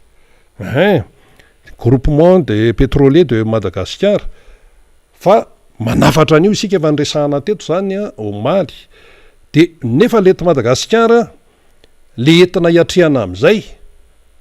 reraka be le pétrole nefa tsy maintsy ilainy le vahoaka malagasy tsika mbola miankin-doha amin'io dia mazava tsara zany fa rehefa mipodra izay zavatra zay a de inona aloha zany misy mifamolaka am'izao fotoan'izao ny fanjakana sy ny ao anivon'ny mpandrara zany a momba ny solika mifamolaka fomba fiteny moa le hoe mifampiresaka fomba fiteny moa le hoe mifanakalo hevitra fa rehefa tena hitsina izy a de mifamolaka satria ireo mpandrara momba solika ireo izay manafatra izy verina tsara manafatra izy a amma varotra ny varotra de izy tsy hamono atoka mihitsy zay aloha fa le fanjakana atao am'izany rehefa tena hitsina de hoe matahotra ny fanjakana am'izao fotoan'izao ny amin'ny ikitiana an'io vidina gazoil sy essence io reo aloha no raisitsika ohatra satria hita ny fanjakana am'izao tsara fa na amin'io vidin'io ara efa tena kofina le vahoaka malagasy na io freana dimanjato amin'ny taxi be fa be deabe tsy mahanina an'io tsy mahazaka an'io misy moa ny atao hoe bus classe ny sisa hoe fitateram-bahoaka mitokana moa zany a izy reny de hoe ny frais any kio zany ambony lavitra noho le mahazatra ny am'le dimanjato fa iaraha mahita fa misy miteny hoe jereniny kila fotsiny le izy fa misy fotoana kosa aloha zany fenifeny any le izy fa io moa arakarany io arakarany sy ny zay hoe any atsikina ny olona vola samy manana fa ny any atsikinana ny samy hafa zay le izy tsy asitsika resaka be ny momba zay fa eo am'le hoe fanafarana entana avy any velany de anisan'ny goavana am'izay zany ty pétrole ity de ahoana zany zao no ho fandehan'io zany zay tena hoe hiakinany aim-bahoaka ny aria tsy mety midina mihitsy ny $100 fa any amin'ny $110 $113 ny ray baril ao amin'ny tsena iraisam-pirenena am'izao fotoan'izao ary ny firenena zay manana pétrole tompoko de fa mikajikajiny azy izy kajikajiny azy hoe alao aloha fipihinana ny atsika fa tsy fantatra zay mbola fandehan'io resaka pétrole sy ny namana io zany aritra oviana ny ady any Ukraine sy any Russie dia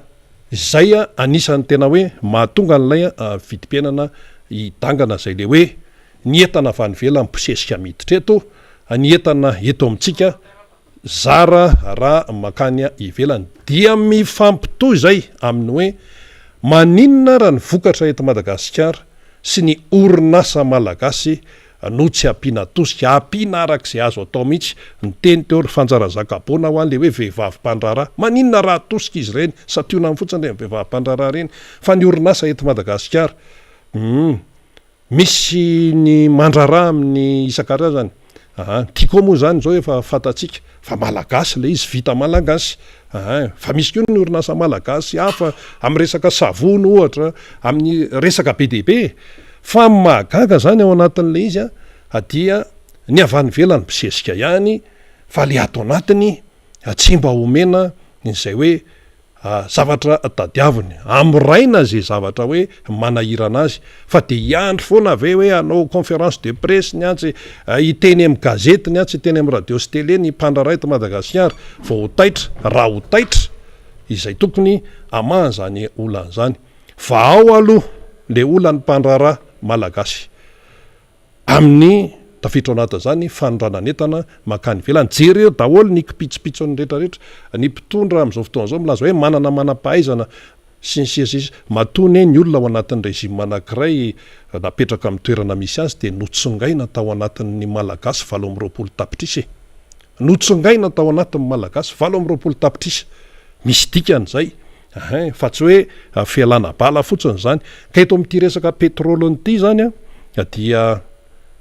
hita hoe sahirana ny fanjakana amin'izao fotoan'izao amin'ny raharaha io tena sahirana reto le mpandrahara-panafatra ato miteny hoe zay kosa tena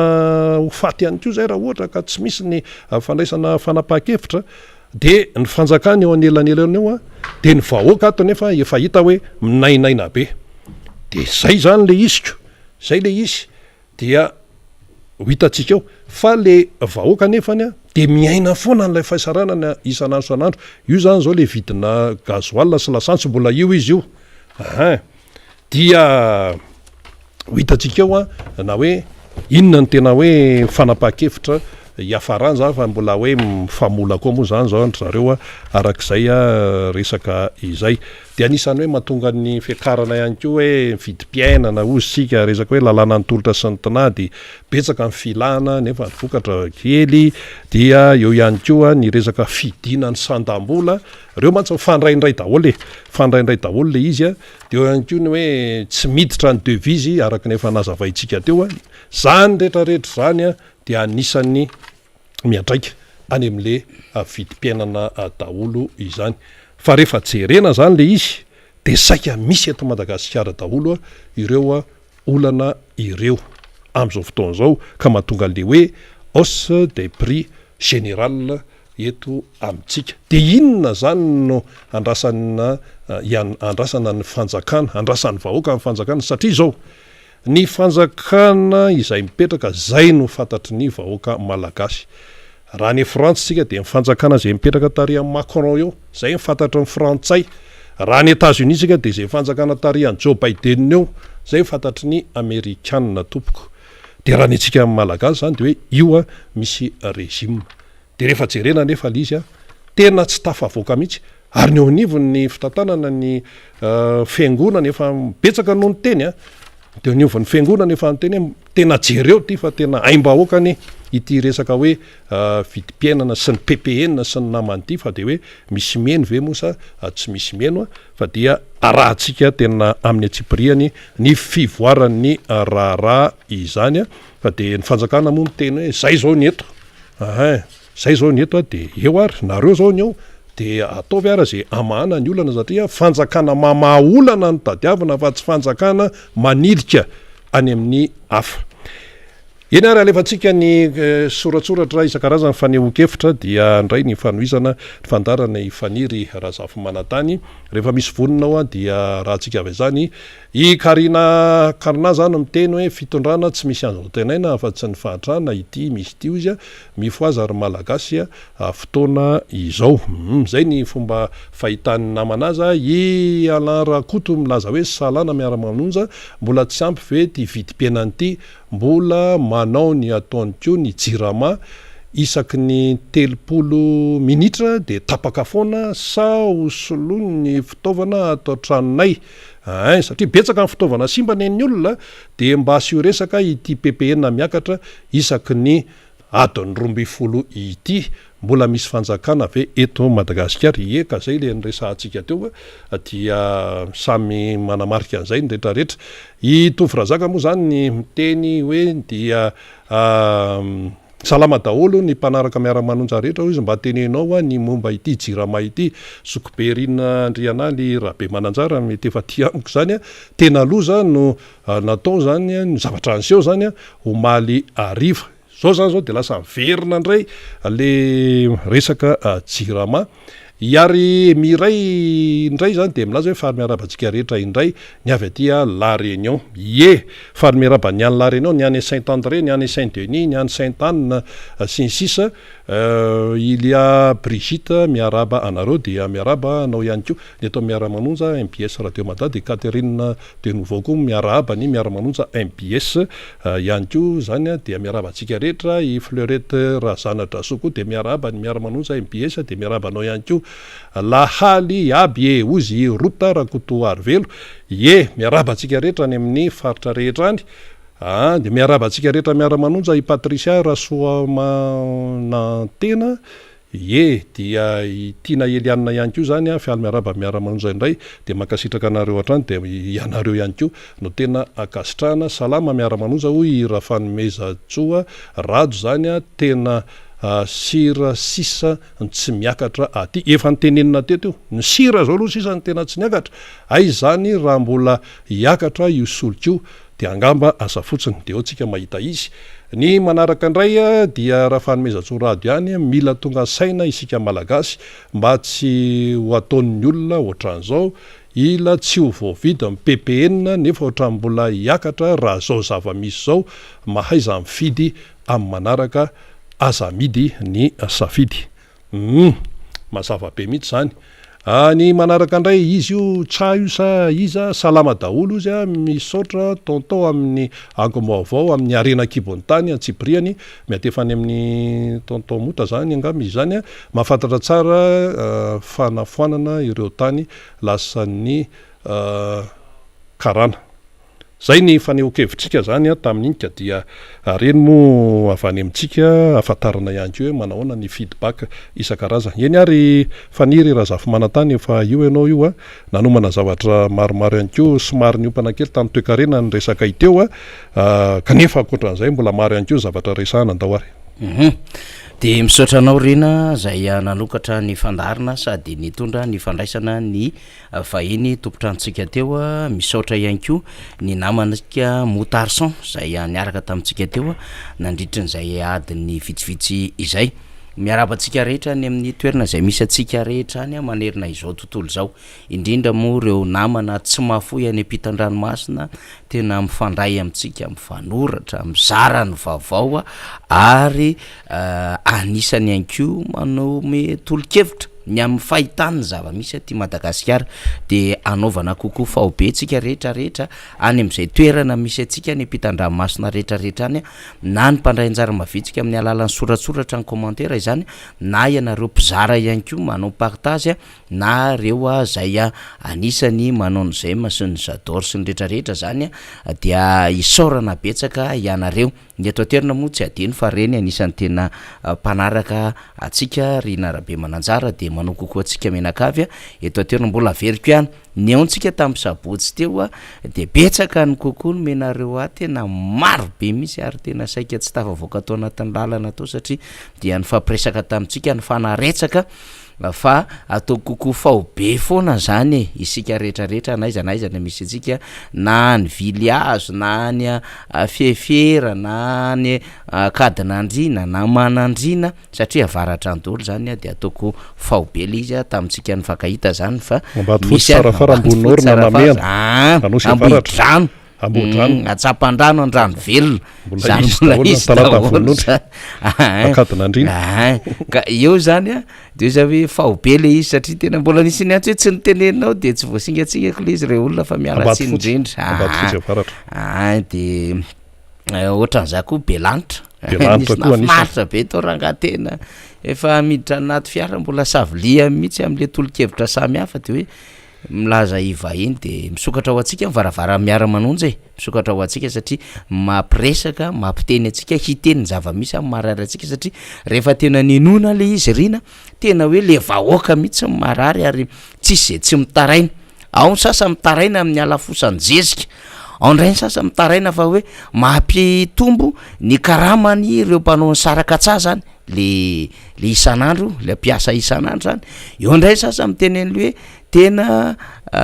reraka zay satria de tena tsy maraka an'le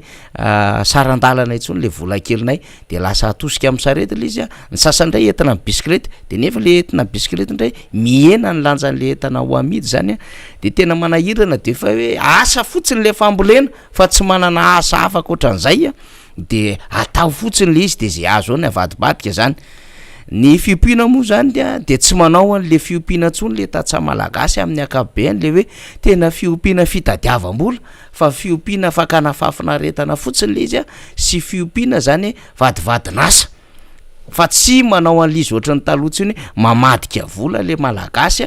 de isaky ny embolana na valovolana mamoaka koho na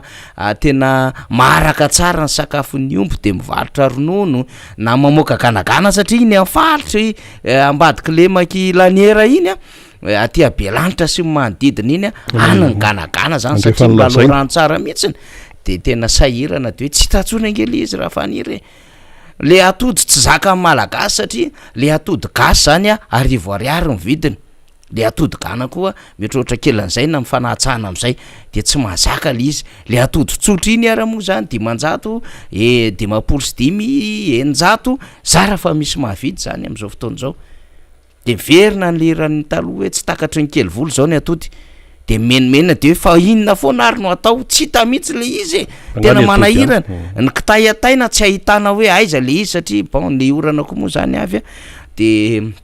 miara miombona le fahoritsika mihitsiny zany de misy miteny hiakatra mihitsy zay taraina eny tongava miakatra fa zay koa efa miezaka amin'ny tantara amitsika ohatra ny zava-misy zao vo nalefa ny namana izy tia any faritry melaka any amin'ny district amin'ny Besalampy any any amin'ny commune Ankasakasa Tsibray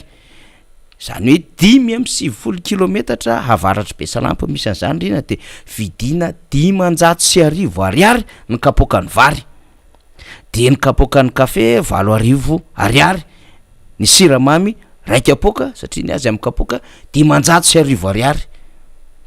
de no antany any hoe zany ahoana zany ny enombo sisisa de ny enombo ny mba mora fantatsika moa fa mpamokatra omby zany ny faritry melaka iny melaka iny manko rehefa ale iny amin'ny fiarakodia zany avy aty mainty rano de mahazo ny lalam-pirenena voalohany iny zany fa any koa le enjakenjana satria mahazo amora feny be de mahazo an'ry belbaka ry tsiromandidy sy ny rehetrarehetra zany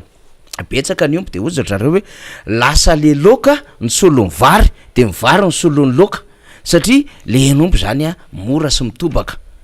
akoatran'le fia zany le trondro zany le loko zany loka koa moa fomba fitenay avany tsinana ny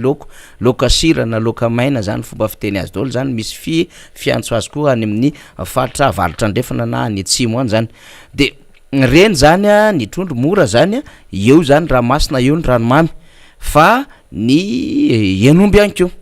fa eo am'le vidin'le vary de hoe aiza misy mivary mora ohatrotrany ahoana de vary le Pakistan zany le tsy de fihinana firy le efa manodidididina ny stokony 10 ariary fa le vary le zanatany le vokaritsika zany 510 ariary ny kapoka zany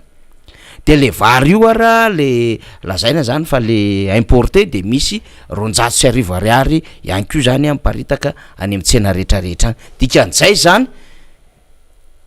kely fotsiny raika kapoka sy tapany de 2 rina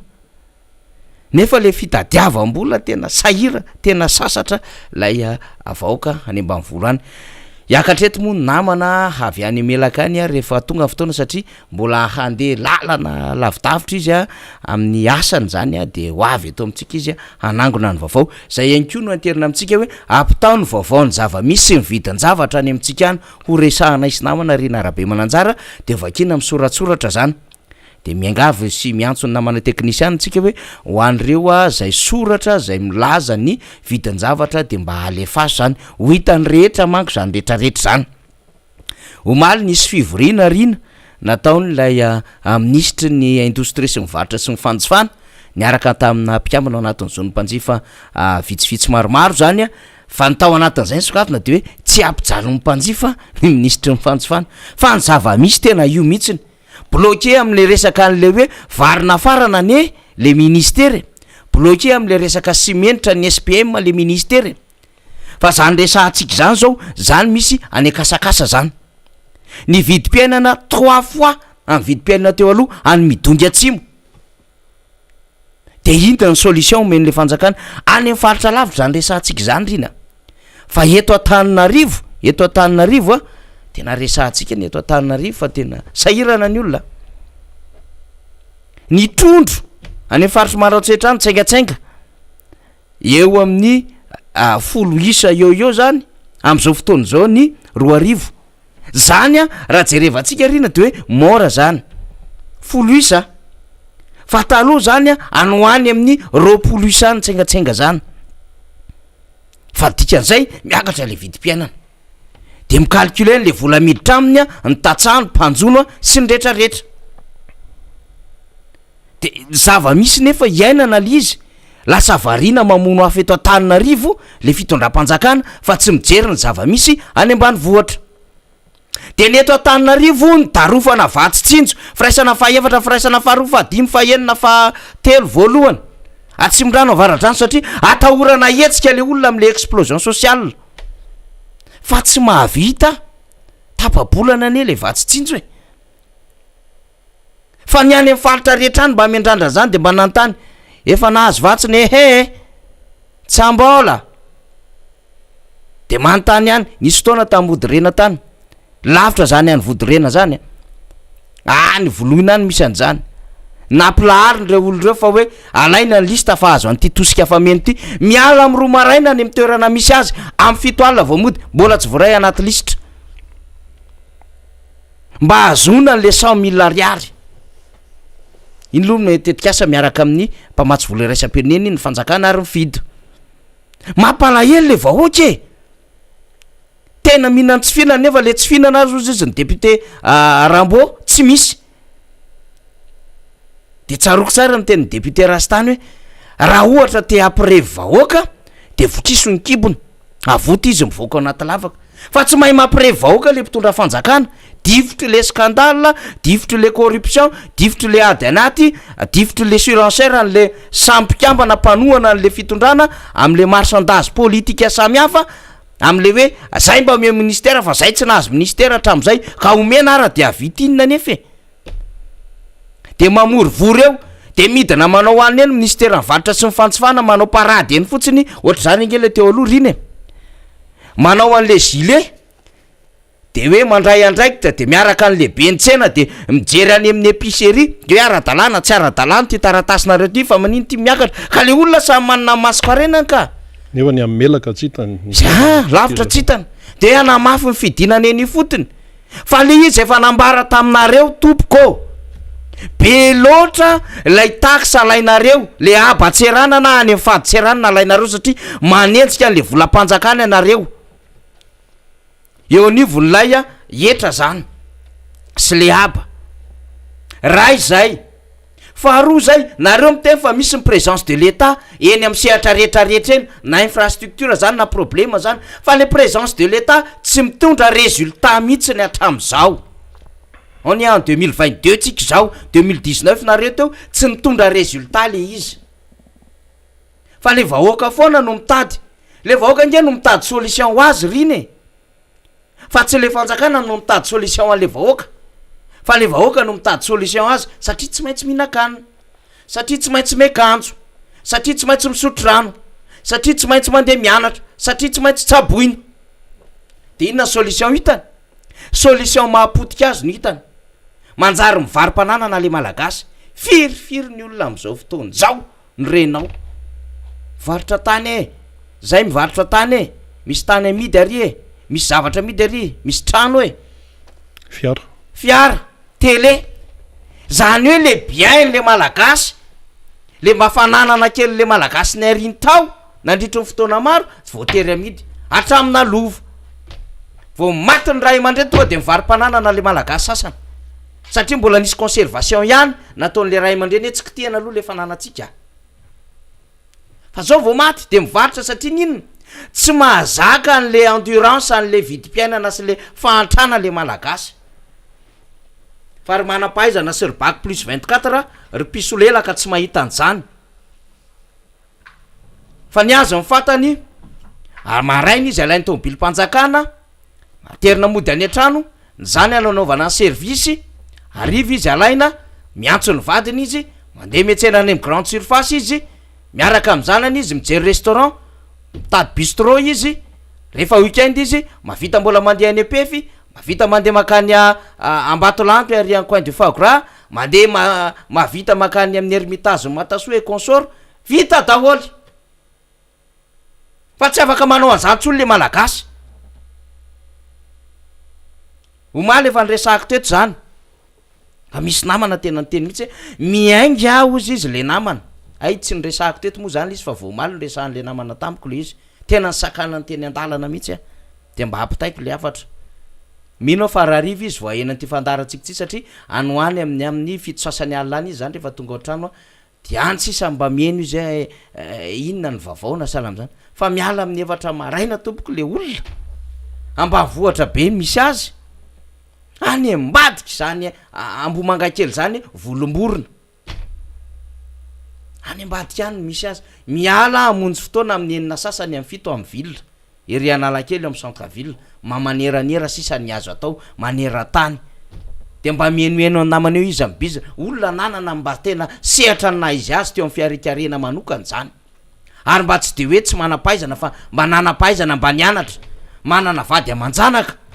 fa zao very asa sahirana de voatery mandeha tongotra amonjy inona mba hamonjy any amin'ny ville hitady asa tonga any amin'ny ville taloha ozy izy mbola le frais kely mbala kafirina kely ihany le 10 na 10 zay zany ny tombony le mba hoe mandeha tongotra de miala maraina fa rehefa tonga any amin'ny ville de mihinana kafe somofo le 10 ozy izy mbola hitako natazona nkiboka hatramin'ny atoandro le mividy kafe somofo de mba mahatazotazona mba nisinisy kely fa tao anatin'ny voalohany volana ty am'izay niditra 2022 tena niena be mihitsiny le zavatra azo le 10 fa mbola kafe somofo ihany ny anaran'ny zavatra nohanina tam'izany satria raha misy sakafo maraina tena tiany malagasy zany de ny kafe somofo na ny dite somofo na ny vary amin'anana satria zay mamalagasy ny malagasy ka de rehefa amin'ny atoandro varomaina misy ranona bango ary iny tsy mamalagasy malagasy iny rehefa mandeha any ampitan-dranomasina le tsisy ranona bango mamay de sakay ozy izy rina zay antsika manana marika fa zao miandeha le olona de tonga any analakely de mienoeny de aiza ndray misy any de raha mahita client de anao visite mba azona kely 10 na salam'zany tsy manana frais de mandeha tongotra eraka Antananarivo io manao visite na trano de mijery an'le trano de mba mahita client kely de iny 25 iny na 50 000 francs iny ny ahodikodina kely de ao ny anaovana gestion le vola miditra ao anatin'le tokantrano ety zany vary ty zany frais an'le akizy mandeha mianatra misy ara tsy mando frais fa mandeha tongotra tena mijaly tena ohatrany hoe mifoka pipa le mifoka pipa za manko le miketro ty nohatran'izao tena miditra mihitsy le takolakaroa olona natavy tena niena mihitsiny de le vanjakana rehefa amteny de hoe zay nge midina eny am'tseny zay nge mandray andraikitra zay mienondretra fa zay foana le teoria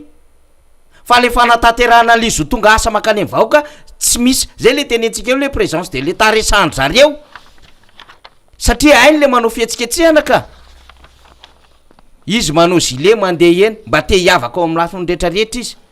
mitondra mpanao gazety izy manao communication izy hoe nidina tary am'tsena zao mitary am'tsena zao ny direction régionale ny commerce tary de nandefa taritra mikasika ny vidim-piainana any sisisy tena manara-maso fa le solution mifanaraka an'izay fantatra nyle izy fa miakatra le vidim-piainany fa inona le solution omenareo mifanaraka am'izay tsy misy ka rehefa tsy misy le izy de inona nataon'le olona tsy maintsy izy ihany no mitady vaolana ho an'ny olona ny tenany fa tsy afaka etehatra fanjakana de be da be nefa ny impact an'izany rehetrarehetra zany tokony havita adidy eo amin'ny fiarahamonina eo amin'ny fokotany izy tsy afaka mandoa hetra ara-dalàna izy amina famafana lalana sy ny rehetrarehetra ohatran'izany lasa mitsoka didy le olombelona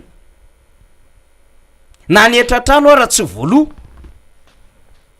satria betsaka le fitadiavam-bola anatin'ny tokantrano mandeha indray mba mahazo vola kely tonga avy any ny facture ny jirama lasa any am'le jirama daholo ndray koa le vola fa tiantoka mihitsy mahazo an'le malagasy tena lapoasy kanefa le fitondram-panjakana de miresaka hoe zay de ho hitanareo any misehatra rehetra zay tsy ampijaly vahoaka zay fa effectivement le vahoaka efa mijaly efa potika le fiainan'le malagasy anaovanareo azy fa le malagasy koa aloha zany mbola sarotsarotra ihany milaza hoe efa misy miratra ve efa misy mifo aloha le fifoazana efa manomboka mafinaritra satria ny tsy apozina hiteny no miteny daholo am'izao fotoana zao mbola mikariko an'le vaovao tsika fa mahita vaovao tamin'ny gazety io hoe teo anivon'ny fitonamben'ny eveka de mba hijery ny vaolona momba an'ity vidim-piainan'ity fa mbola mikariko an'izay vaovao zay hoe taizana isan'izay fanambaran'izay de rehefa hitantsika l izy de vakitsika satria raha misy ray aman-dreny mandray anjara ohatran'zany zava-dehibe zany zava-dehibe nitenenina zavatra oatra zao fa tsy vitan'le fanjakana l izy parady mibetsaka jiro mamirapiratra mibetsaka ao anatin'zany adevitra rehetrarehetra zany fa zany moa de mitoy an'ty adevitra anankiray ty ny hoe ny teny tonton Moutarson teo mikasika indrindra am'ty resaka secteur minier ty sehatry ny arenakibony tany mahakasika indrindra ny tontolom-bolamena de nezaka ihany an karokaroka satria tsaroko tsara nisy ny adevitra nentinga iany rajoelona mbola tsy kandida izy mikasika indrindra ny am'le hoe hijery manokana momba n'ty fileram-bolamena ty de rehefa nandeha nikariko antena satria tsy maintsy mikariko mba hahafahana manao porofony zava-misy am'izao fotoana zao hoe tena nahatazona anteny ve le fitondram-panjakana tena miasa makany avaoka ve le fitondram-panjakana tena misy vokany ho any amin'ny firenena ve le zavatra ataon'le fitondram-panjakana dia tamy kabarina Andriamatoa Iany Rajoelina tamy fahatelo amby folo ny volana marsa 2024 nandritry ny forum des affaires nkarakaray ny DPM zany ny économie de développement board zany zay malgaso mauricien zay natao tany Maurice tao anatin'ny fankalazana faharaiky amy 10 taona ny nosy Maurice de nisy kabarina ataon'Andriamatoa Filoha Iany Rajoelina tam'izay volana marsa 2024 efa filoham-pirenena izy de zao no nambarana tao anatin'izay sombon'izay sady alefa namana technicien eo moa le sombon'le kabary fa za fotsy mezaka mandika azy amy teny gasy zany mba azotsika angakaingana an'le izy de hoe ao anatin'le miresaka volamena io zany ho ataonay manaraka ny lalàna ozy izy ity filerana orifiera ty eto Madagasikara resaka volamena io zany tiako mampatsiahy fa tamy kabary zay nataoko tao amy volana afrikana dia ny continent afrikana no ho mpanondrana volamena voalohany aty Afrika na de mbola tsy manana tahirim-bolamena zahay ao amy banque centrale araky ny nambarana noho izany de ho avadika tantara zava-misy satria izahay ozy izy de manana vinavina amokatra volamena 520 taona isa-taona ka maniry ny ara-iasa am'ireo manam-pahaizana amin'ny fitrandrana izany filera izany mba hahafahana manatsara ny fomba fiasa am'ty sehatra ity Madagasikara dia manondrana eo amin'ny rotaona sasany ka hatramin'ny rotaona 700 kilaoana volamena isa-taona araky ny nambarana raha 520 taona i Côte d'Ivoire afaka manao mihoatra an'io zany zahay zany io mihoatra n'le 25 taona exporteny Côte d'Ivoire ny spécialiste ho izy dia manamarika fa afaka mamokatra 50 taona volamena isa-taona i Madagasikara ny 25 taona toro nambarany tao anatin'izay kabarin'izay dia eo amy 700 tapitrisa ka hatramin'ny 1 milliard d'euros isa-taona ny vidina entiny ilazana izany fa am'ty arena zay nana Madagasikara ity de mananteny izahay fa afaka manampy ireo firenena vitsivitsy afaka taona afaka manampy firenena namany afaka taona vitsivitsy zay le sombon'le kabary io hitatsika amy fahita lavitra io de nezahako nadika le izy 2019 izy miresaka fa any amy 2,5 hatra amy 2,8 taona no aondrany Madagasikara zay raha teo le navoaka tany amin'ny antotanisa tany hoany hoe mbola nandeha 3 taona nge io taty amy 2018 zay no enregistré tao anatin'ny ministère taty amy 2019 le izy mbola nanondrana tany amin'ny 2,5 taona mety hatreo fa par rapport an'le objectif 25 taona ny eritreretiny satria zay hono ny aondrany Côte d'Ivoire de tsy misy tsony taty amy 2021 2022 moa zany mbola tsy fantatsika fa le ministre tena spécialiste amina volamena tena mahay an'le filera araky ny nambara Moutarson teo ndray io le premier ministre am'teny hoe tsy mampidi-bola ho atsika le volamena le filohan'ny republika manana an'le objectif aloha hoe 25 taona ho tonga hatramy 50 taona ary anampy an'ireo firenena nama amy Madagasikara ino moa mitovy an'le Comore any le hoe mpindrambola any Comore tsika karaha taty amy 2019 zany perspective mijery izy hoe manana an'izay tanjon'zay vinavina zay 25 taona isa-taona fa maninona le izy tsy vita fa mifamadika an'izay ny zava-misy lasa fanondranana tsokosoko ny volamena mivoaka eto Madagasikara de gaga sy talanjo ntsika hoe tsy fahaiza mitantana tsy fahaiza mitondra ary tsy firarahinona an'le zava-misy le izy ingetsy ressource intarissable hoe loha rano tsy mety ritra ny volamena mety ritra io fa tsy mitovy any rano tompoko ka hotrandrahanao isanandro inona no an'ny taranaka ary raha ohatra ka hotrandrahana foana zany volamena zany de zay ny tokony ametrahana an'le tahirim-bolamena sady manatsara ny vola manatsara ny toekarena eto atoerana no ahafahana ihany ko mitsinjo lay taranaka aorina fa marina fa betsaka le perimetra sy le tany-bolamena eto Madagasikara fa adidy ny fanjakana koa miaro an'izany de verenatsika ty adevitsika hoe ay nisy an'izany eritreritra zany fa tsy arakaraka zay le izy fa volamena tsokosoko mivoaka eto Madagasikara de mihitsika ary ty le tenentsika foana marina fa misy anarana mivezivezy any amin'ny réseaux sociaux any ity ny tena tompony atodoam-bolamena fa tsy horery fa misy tompona andraiky mpanjakana misy olona akaiky an'le tompona andraiky mpanjakana nafantatra zany tamin'ny teteza mita ary efa nisy olona nijoro zany ary nanonona anarany hoe ranona dia tratra mihitsy mitondra volamena olona ngeza be zany olona zany fa madidio milamy misy ary mpilalao an'izany resa-bolamena zany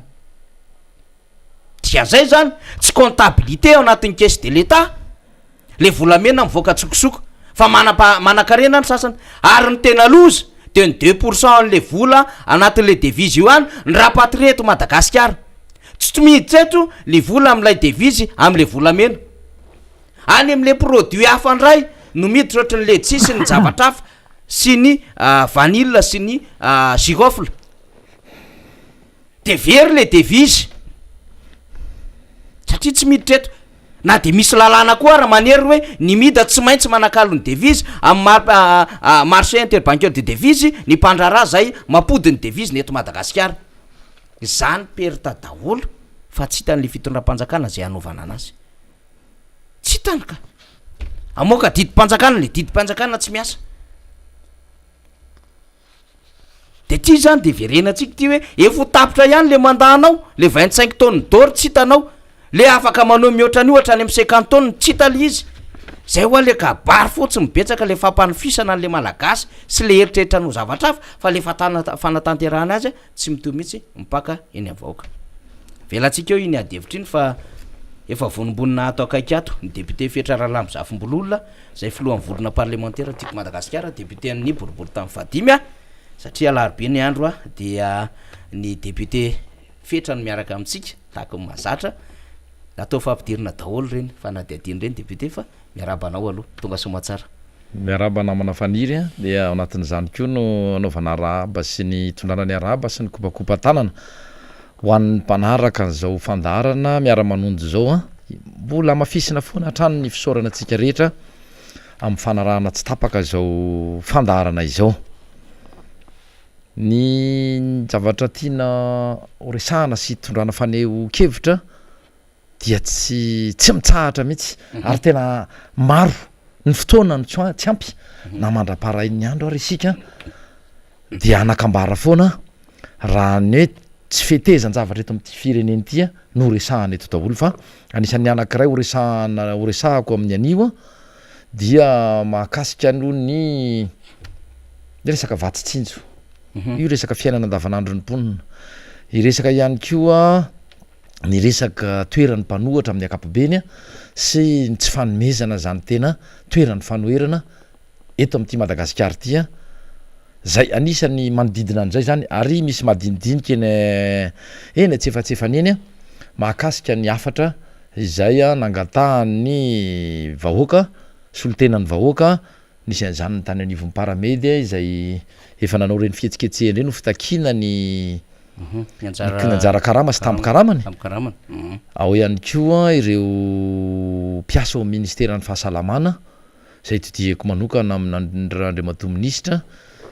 ireo le andeha isotro ronono nefa tsy misitraka an'izany zony andeha isotro ronono zany fa dia arirariireny no ny antony alakobika tsy tiako tare zay indrindra député Fetra satria ny personnel ny administratif ny santé ko de migrevy anoto matsatra any am'izao fotoana zao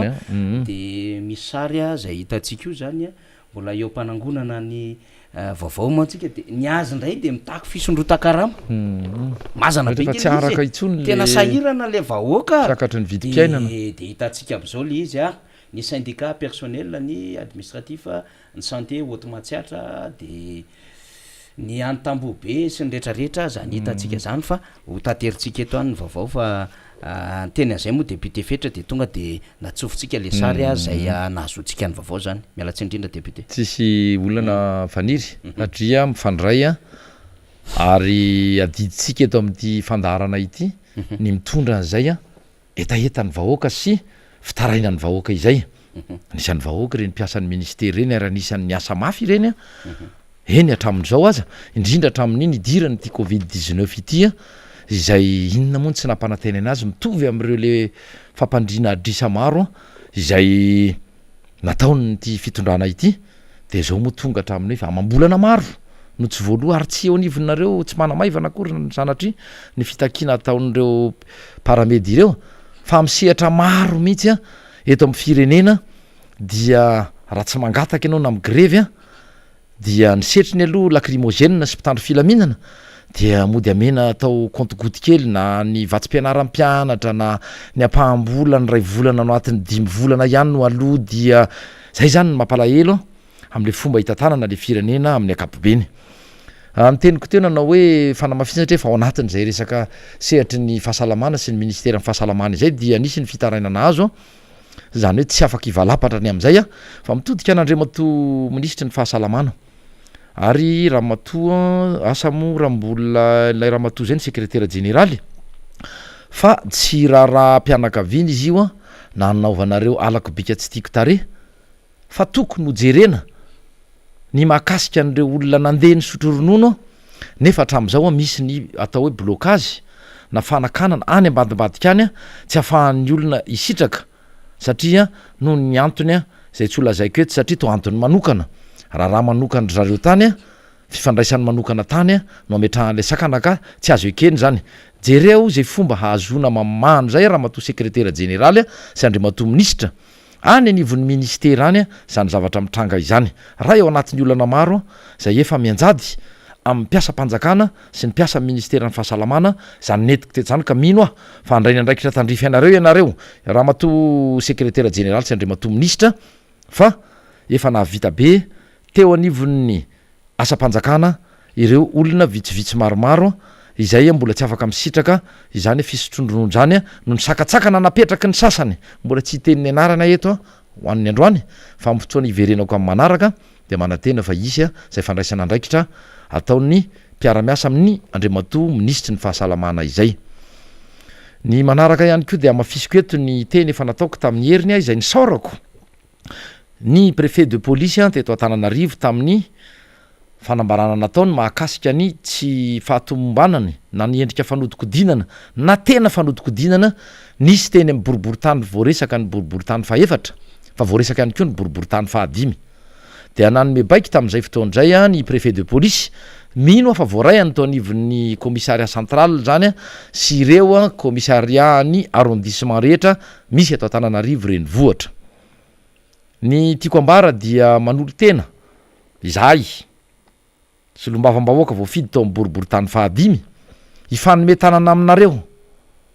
ary anome anareo ny vaovao sy ny information zay ilainareo arak'izay fantatray sy ny fitarainana tonga taty aminay de anjaranareo ny manamarina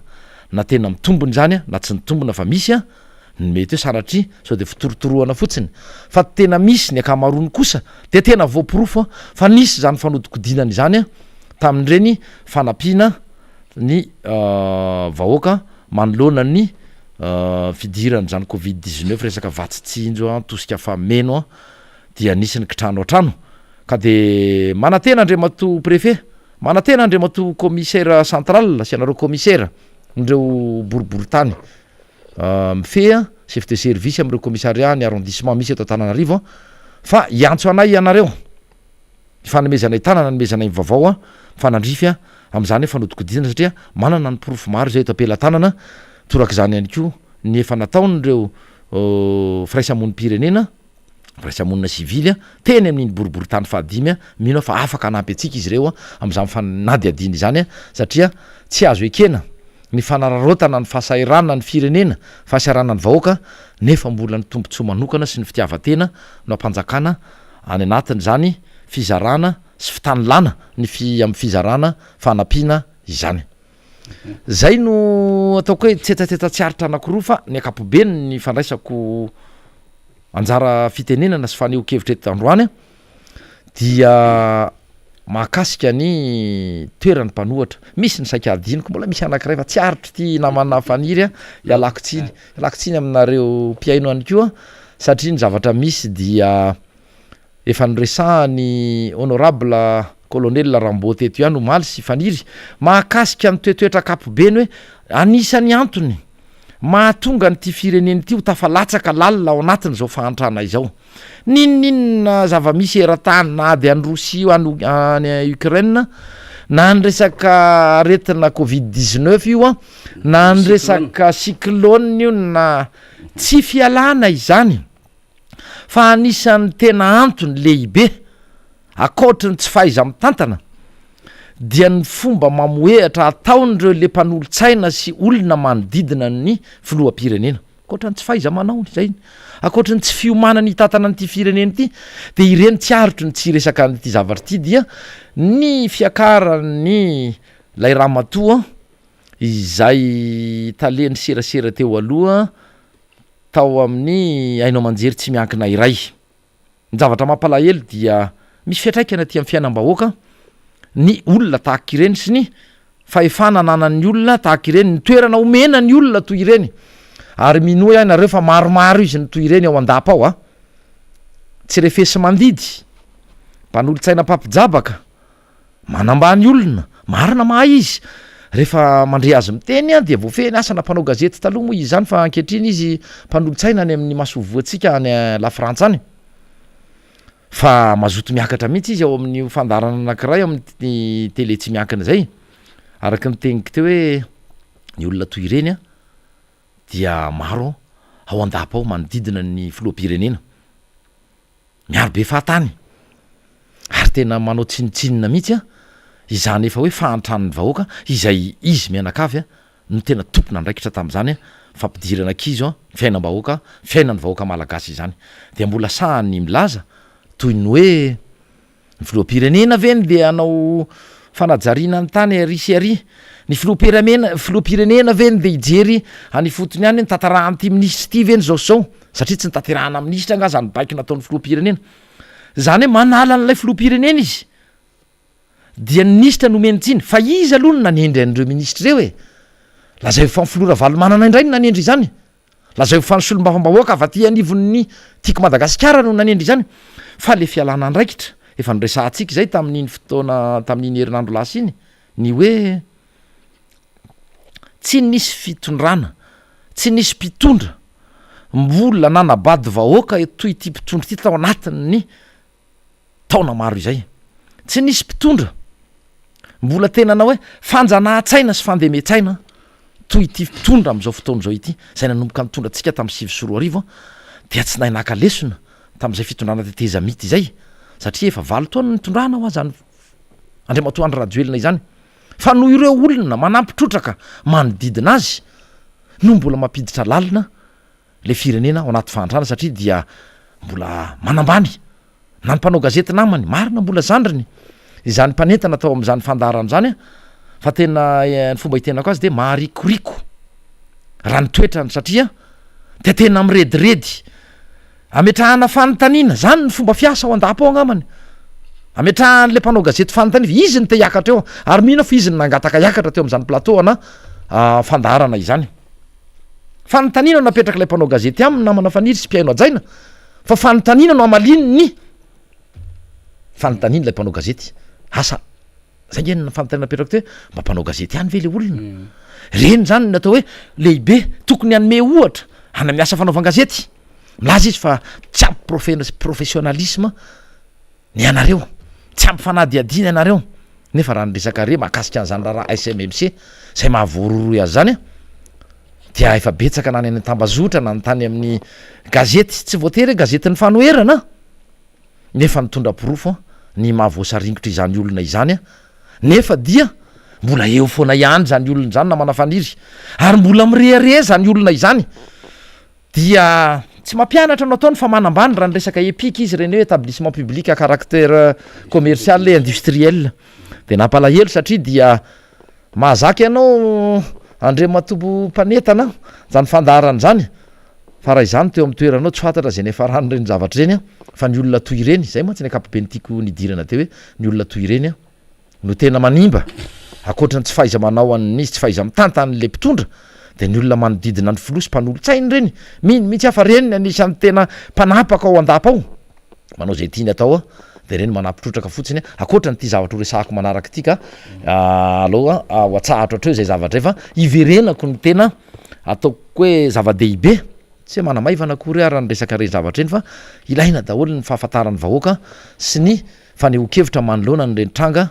nisy teo ireny de ny makasika ny toerany mpanohatra namana fanisy mpiaino ajaina ary lina am'izay vahoaka mpiaino antsika satria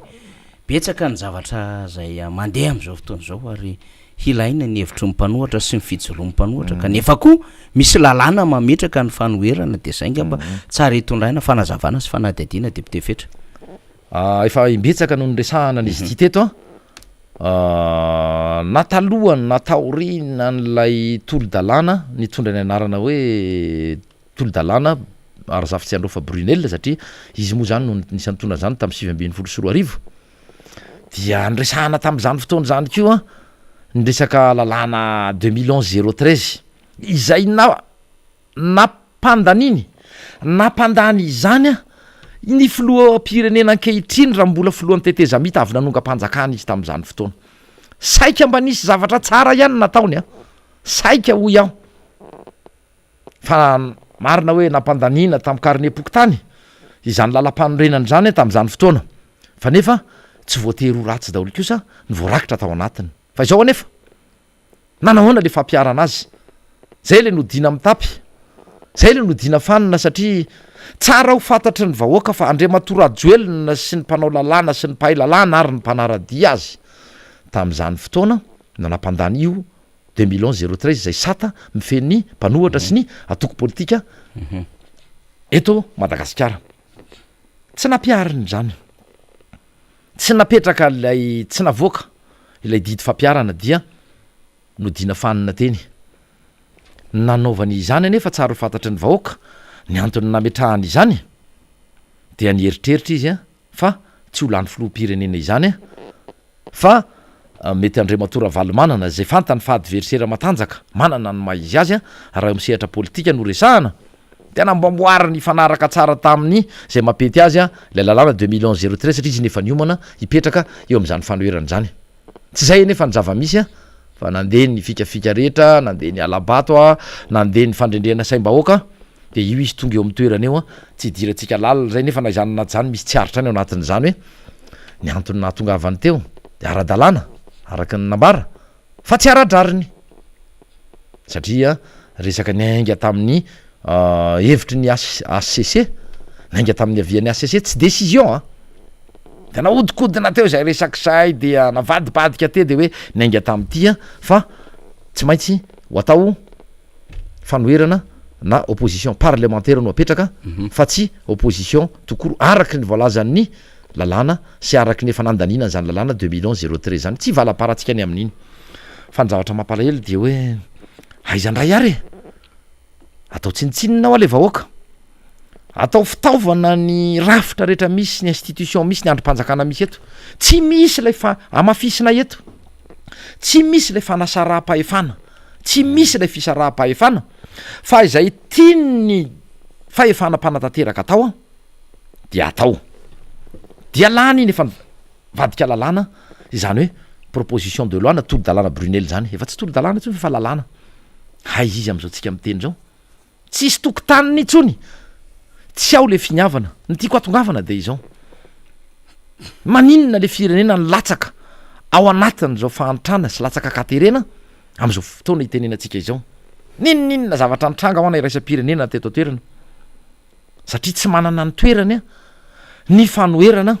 sy ny atoko-panohatra eto amin'ity fireneny ity ny lalàna de ampiasain'ny mpitondra oentina amotehana na animbana ny fiainana atoko na ny fiainany mpanohatra eny na ny lehibe na mpanohatra mihitsy aza de natao zay namonona sanatry iny zany ny fikasany ratsy na ny andevenambelona n'zany atoko ny matsitenana ko hoe le mpitondra ny sanatry iny hoe le mpitondra spitarika ny atoko no saika ho alevimbelona fomba sarotsary teny moa zay teneniko zay fandrizahana ny potehany zany nefa efa nambaranay tamin'iny herinandro lasa iny fa nahatratra ary ankalazy zany atoato manomboka any amin'ny volana jolay ihany izany faharoapolo taona ny atoko tim zany izahay iny moa zany tsy valaparako fa iverenako ny mahakasika ny resaka hoe toerana omenina ny mpanohatra de nahodikody n'lay mpitondra teo zany rehetrarehetra zany namboarina ny lalàna navadibadika mba tsy hanomezana zay le nisy prérogative nateo nisy fahefana ve efa napetraka ho azy sy tombontsoa na tombony ho azy manoloana ny raharaha politika anisan'izany ohatra mifafahany fampiresaka am'ireny mission diplomatique na miona am'ireny iraka avy any ivelany reny na mety ho mpamatsy voly io mety ho partenaire technique sy financier io mety solotena ny firenena mikambana io marobe zany rehetrarehetra zany ny fahafahany ihany koa mandray fitenenana manoloana ny fivoriana eny anivon'ny antemeram-pirenena sy ny zavatra maro ny fanana ny tokony ho taliany kabinetra sy ny sisa zay raisy tokony raisy ny fanjakana tanana fa no ny antony fankahalana sy ny tahotra zay foana no miverimberiny zay resaky zay dia novana zany lalàna zany ho an'ny tombontsoana izy ho an'ny tombontsoana izy mpitondra manokana fa tsy nijery ny tombontsoam-bahoaka izy hoe inona moa le antony ilana le fanoerana maninona ny tokony omena ny toerana misy azy zany fanoerana zany nohatra ny odindra lafanina odiny lay mpitondra fanina sy lay mpanafangaro fahefana dia mainga avany amin'ny mpanohatra ane ny ady hevitra ny mpanohatra ane ny adinondrareo fa mety ho jiro satria zalahy moa reo le mandeha tsisy jiro reo mandeha mandika lalàna tsy manatanteraka ny fampanantenana sy ny contrat zay ny fanaovany tamin'ny vahoaka tsy manatanteraka ny teny nomeny de mampatsiany mpanohatra hoe ory mpitondra zao ne ny teninareo nandritra ny fampelezakevitra ory mpitondra zao nge ny procédure na ny fombafomba tokony arahana raha amoaka volam-panjakana ory mpitondra tokony ajaina nge fitsipika farafahakeliny satria zao ny voalazany lalàna fa ny tena mbola loza ara de mba hanapotehana n'lay fanoerana sy indrindra ny mpitarika ny mpanohatra sy ny mpanohatra amin'ny akapobeny dia ampiasaina hatramin'io lalàna ampiasaina hatramin'ny lalàna na ny rafim-pitsarana ampiororona ny mpanohatra sy ny mpanaradi azy hoe miteneneo ianareo fampitandremanao anareo zay tsy mitovy fijery aminay fampitahorana anareo zay tsy mitovy hevitra sy foto-kevitra aminay de miteneneo fa miandry anareo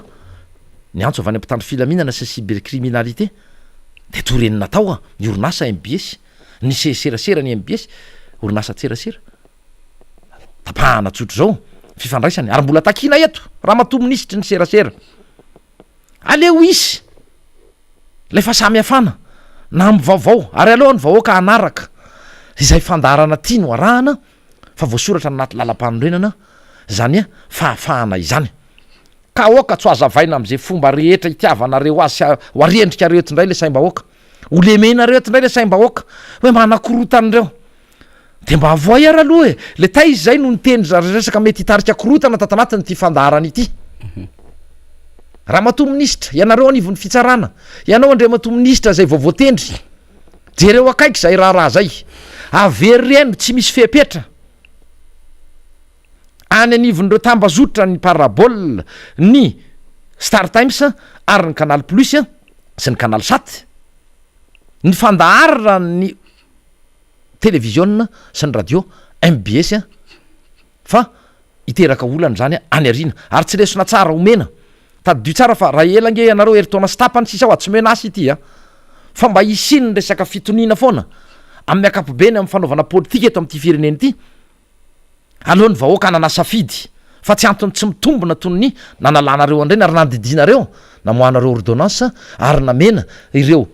orinasa tserasera sy tambazotrana Canal Plus sy ny sisy ireo no nanapahanareo tsy nafahanareo tsy nafahany vahoaka any amin'ny faritra misitraka sy manaraka ny fandaharany hainao manjery MBS ka tsy azo ekeny zany ndray mato minisitra manamafy raisina ndraikitra ao mba isin'ny fitoniana hoy aty eo maka ohatra rehefa tonga eo amin'ny fitondrano zay afaka roa taona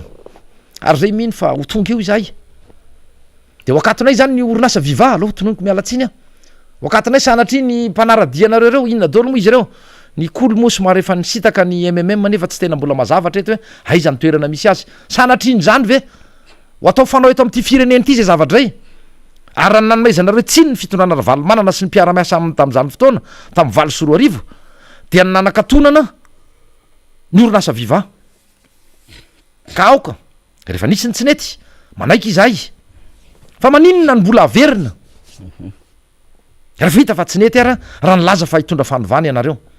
mafisiko zay raha mato ministry ny serasera lalatiana rakotondrazafy andray mato ministry ny fitsarana satria miakina aminareo menada zany zany andray mato prime ministre andray mato filoam-pirenena aleony olona isitraka sy safidy malalaka zay fandaharana sy tiano arahana rehefa tsy mifanohatra sy tsy mitondra makany amin'ny fanakorotanana izany satria ianareo konge mila manapirofo hoe nanakorotana izay mety nitarika avoaka ikomy ve izay de porofoy aminay raha voay hoe tamin'ny fandaharana fotoana ohatr'zao no tenenareo teny ohatr'zao sy ohatr'zao ka mety sanatry hiteraka korotana zany rehetra zany ka dia zay manamafy avereno am'ireo tambazotry reo fandaharany ainao manjery MBS de iverenako ny resaka hoe toerana menany mpanohatra satria ao anatiny dolo zany rehetrarehetra zany na manafaniry tsy toerana anaty gouvernementa fa ny toeranmpanohatra mihitsy eo amin'ny lalàna sy ny ara-politika sy misehatra ara-politika io resahako amafisiko zay tenin'ny faniry zay hoe tsy mitady toerana ny avaty anivon'ny fanoherana mety misy tsirairay ihany fa tsy tompona am'raikitra tsy tompona andraikitra am'zany izay fa ambarako apabe maso fa tsy mitady toerana ny avaty anivon'ny tiako Madagasikara tsy mitady toerana ny aty anivon'ny RMDM ny akoatra ray kosa satria tsy izay irery no afaka isoratena fa ato anivon'ny fanoherana fa ny fatantray aloha de izahay anisan'ny manana rafitra sy anisan'ny matanjaka indrindra na ny fikambanana na plateforme na atoko zany resahako zany satria any manana solom-bava-bahoaka am'zany mpanohatra izany ka izay ny tiaka naveriko indray mandeha manao hoe tsy mitady ny toerana izay na anaty gouvernemanta na ny anivona ministera na naizanaiza fa mahandro fifidianana izay fa izao fotsiny me ny toerana tokony isy aza ny fanoherana arak'izay voafaritra ny lalàna ny sata mpanohatra sy ny atoko politika efa novanareo ka mbola mafisiko etona fa ny 2011-013 ihany no fantatray atreto fa ny décret d'application na ny didy fampiarana izany avoaka dia tsy isy ny olana eto amin'ny firenena fa anisany efa mandaminy zany ny fitoniana ateraka zany famoahana reo ny décret d'application zany no hitondra fitoniana arahafahatsika am'roso makany amina famparizay koa no mifanaraka ny lalam-pandrenona manko le 2011-013 io fa tsy misy famoronana lalàna io lay faranty tsy mifanaraka ny lalam-pandrenana zay fanamafisana fotsiny zay député fetra nataoko hoe marina ny tendrena tam'izany fotoana ireo mpikambana atao anatin'ny congrès sy ny teteza mita sy ny CST tam'izany fotoana fa rehefa ianareo ny nampandany azy ianareo ny nampifidy ny vahoaka tamin'io ianareo ny namolavola azy miala tsy ny fotriny miemotra ny fitenenako de ampiaro de ady zao zay voasoratra fa zay voasoratra de voasoratra zay le izy zay voasoratra de voasoratra mandray fanapaha-kevitra amin'ny fanohatra am'izay nareo na tsy mamoaka ny décret d'application de mandika lalàna nareo ary tsy lalàna tsotra ny dikainareo fa lalam-panorenana lalam-panorenana ny dikainareo fantatrareo raha ny tena voafaritry ny lalàna ihany keo manao hoe inona moa no mety ho sazy mifanandrify am'izany mbola eo ny fitondrana ianareo dia mieritreritra anareo mafy be mieritreritra nareo fa ho mandrak'izay fa tsy zay aza mieritreritra an'izany akory fa tsy fantatra zay ho avoakan'ny apitso ny afaka apitso ny afaka andro vitsivitsy satria fiainam-bahoakany am'izao fotoana zao de tena mitotongany de mbola sahan'le ramatoa ty iverenako kely sahan'le ramatoa zay le niakatra atao amin'ny fandaharana tele aino anajery tsy miakana zay no miteny hoe so ihany tsika fa mbola afaka misakafo tsara so ihany tsika fa mbola afaka mitsabo tena fa ny fireneka fa ny ane misy tsy afaka manao an'izany itsony ramatoa ty mampiteniteny foana ianao fa tena manompa ange zany manompa ny voaka malagasy tena mandatsany zany ataonao zany tena manao tsinitsinina fahasarinam-bahoaka ange ianao akoatrany efa tsy tanteraka reo zay fa mpanantenana nataony le lehibe anareo le lazaina fa filoam-pirenena lay filoanareo eny filoavaoaka malagasy ray manontolo hony izy fa izy moa ny tena izy nareo ny tena filoanareo izy ny tena ilazana azy dia manompa vahoaka ianareo ka aza de akoatry ny fahasaranana efa ananany amin'ny fitantanana nyzany raha-panjakana sara fitondranany firenena zany mbola manampitrotraka ihany ko le manodidina rehetra misy eo amin'ny 4 eo ianareo raha be indrindra misy olombavambahoaka eo amin'ny telo eo de ministra ray de io raha matoa io reo sisany samy teny mbola miaro be fahatanan'le filoa na mamitaka an'le filoa ianareo am'izay fotoan'zay mamita bahoaka ianareo ka mba mieritrerety saitsaino any saitsaino any zany zavatra any dia ao anatin'zay le hoe toerana omeny zay ihany mbola ao ihany resaka tsy toerana anaty gouvernement araky ny teniny faniry io fa toerana tokony azy am'sehatry ny voalazany lalàna satria miainga o ny ady hevitra de miainga avaty amin'ny tenin'ny mpanohatra satria tsisy ady hevitra ao fa kofe manara-panjaitrany ao rehefa tsy eo ny fanoerana milaza ny zavatra tsy mety milaza ny zavatra tsy tanteraka milaza mety fandikan-dalàna na marobe ny ady hevitra tokony hiditra anaty zany satria mipetraka ho arifana na balizy ihany ko akoatra marifana de balizy hoe ato nge lalana dikan'izay manoro hevitra ihany nge mpanohatra fa tsy fanoerana botolo araky ny eritreritra zareo ny atenivonytika madagasikara sy ny solomavambahoaka tim fa za raisina toy izay le izy misy azonareo raisinao ianareo mpandeha tsisy jiro mandeha amin'ny alina sarisariny zay ny fomba hitondranareo ny firenena dia mety majiro manazava zay lalanareo zay mba hanatsarana ny fiainany vahoaka ny teninay sy ny fanamarina entinay fa raisinareo amin'ny lafiratsany foana izany de zay ny mampalahelo hoe tsy mipetraka amin'ny toerany le izy ka misy fiatraikina hatrany amin'ny fiainam-bahoaka satria raha ny hoe lara-pahamehana ny teny izay ny teny efa tena fotodrafirasa toy izao ve tsy fotodrafirasa mamokatra ve ny tokony apetraka tsy tokony lalana ve isin'ny fifanakalozana na arabarotra na arabolana ivezivezy ny olona sy ny entana zay nge le iangan'le fandrosoana raha toekarena tsy efa sosikevitra omena anareo ve zany zavatra any fa de hoe eo momenatra ihany satria tany amboalohany le nyteny hoe lalana ngazo hoanina de ohatra miodikodiny eo de avy eo nefa nyteny ray hoe RN13 tsy hanao politika itsony raha tsy vita io ohatra ny tsy ho vita le izy faniry ohatra ny tsy ho vita ho hitatsika eo raha hitazona ny teniny ray hoe ohatra ny tsy hanao politika itsony tena ampy zay monsieur le président marina fa aza manao itsony fa efa betsaka ny tena tsy nety no ny hatramin'ny nahatongavanao teo amin'ny fitondrana na ny teteza mita tena mety manaja tena tsisy miracle tsisy miracle efa ty amin'ny volana mars sika ary le RN13 manko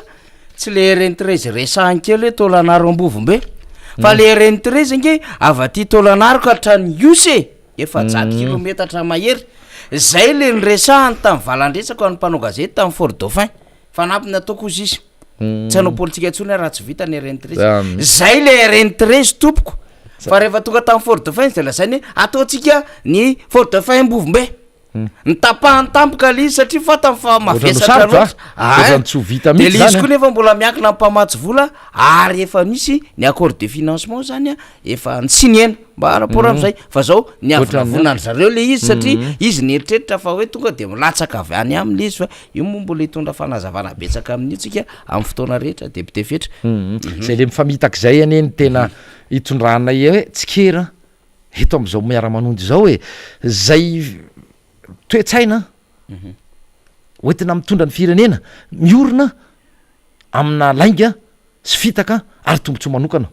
fiarovana tombontsoa manokana izay le tsikeraina eto fa tsy sanatria izay koa re nde amorona zavatra tsy nisy na nosom-potaka zavatra tena madio fa ny fanosora-potaka sy ny fanaratsiana dia raha zavatra madio no nosora-potaka de fanaratsiany zay fa raha filazana kosa zava-misy mba anitsiny ny mpitondra ny diany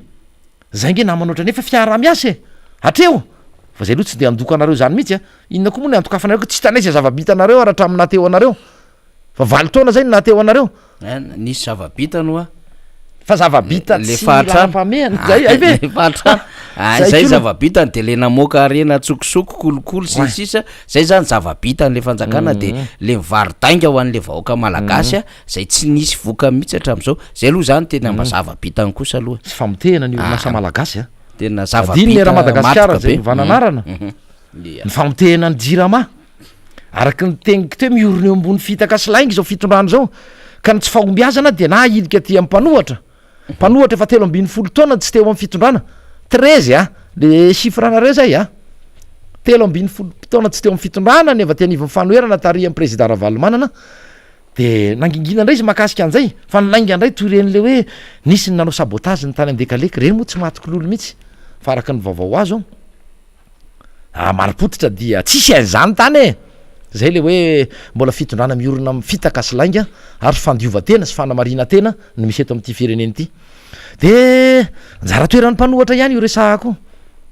sy ny fitondran-tena ary ny fomba fanao eto amintsika maro be ny atoko mpanohatra ary maro ihany koa re milaza azy fampanohatra ialana tsiny fa mety tsy manana izy na olo mbo fidy anankiray ara enona ny anivony reny commune reny ara mety tsy manana akory tsy maninona fa mety manana finiavana izy a zay le tena hoe ampandroso ny fireneny zay ny olana nefa de izao ane manao politika mila olona manangana toko politika mila vola hitazomana ny ainy zany mba tsy ho faty a zany atoko politika zany mba ahitana azy foana io fa tena miasa marina izy manao ny asany amin'ny mampanohatra azy a mila moyen zany rehetrarehetra zany na arakolona na arabola na nrehetrarehetra na le ketrika ato ny olana dia reny atoko reny matetika dia rehefa tsy miaraka amy fitondrana na tsy miaraka am'le atao hoe coalition manohana ny fitondrana dia maty de izay ny tadiavin'ny sasany maro be reo atoko madinidinika misasa microscopika mihitsy a tsy hitanao raha tsy amy microscope a de nefa misoratena hoe zay zany ny tena dadany eto zay ny tena mpanohatra zay zao ny tena mahay sy mavita an'ity a nefa tsy arak'izay le izy a reny zany manimba satria miafara mitondra makany amy kolikoly a zay a fomba fanao ataony ny mpanao politika izay ka misy zany na mpanara-dimy fitondrana na aty anivo milaza fa aty anivon'ny fanoherana satria tsy mijery a afa-tsy ny tombotsy manokana zay ny mahasamy hafa mihitsy ny atoko tiako Madagasikara zay tarihan'ny président Ravalomanana mahatonga ny vahoaka tena mbola mitaky a ary tena miinsisika tena miinsisika tena sady misisika no miinsista no manamafy a de ataoko hoe miinsisika hoe mivereny ianao andre matofoloha marika Ravalomanana fa tena mila anao a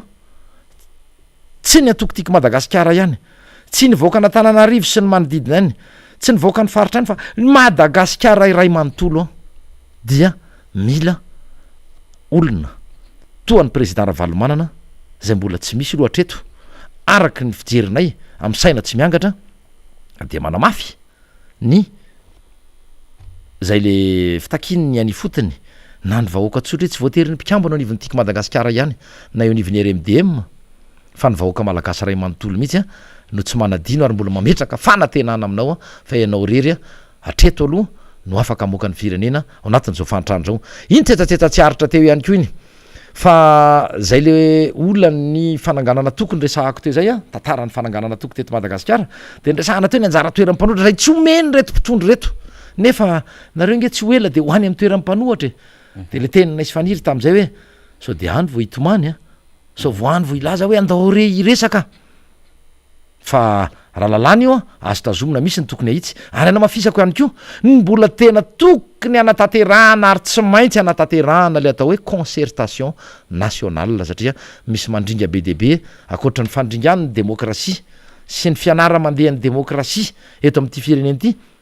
ny resaka fanasara-pahefana ny resaka io araky ny teniko teo hoe matetika fampiasany zay eo amin'ny fitondrana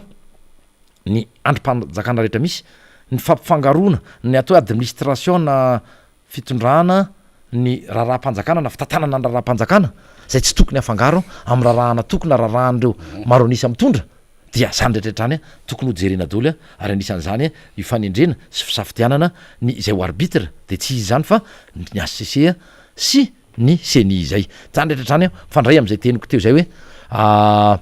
zavatra anisan'ny tena tokony ho resahana daoly a ao anatin'zany concertation ary tsy maintsy a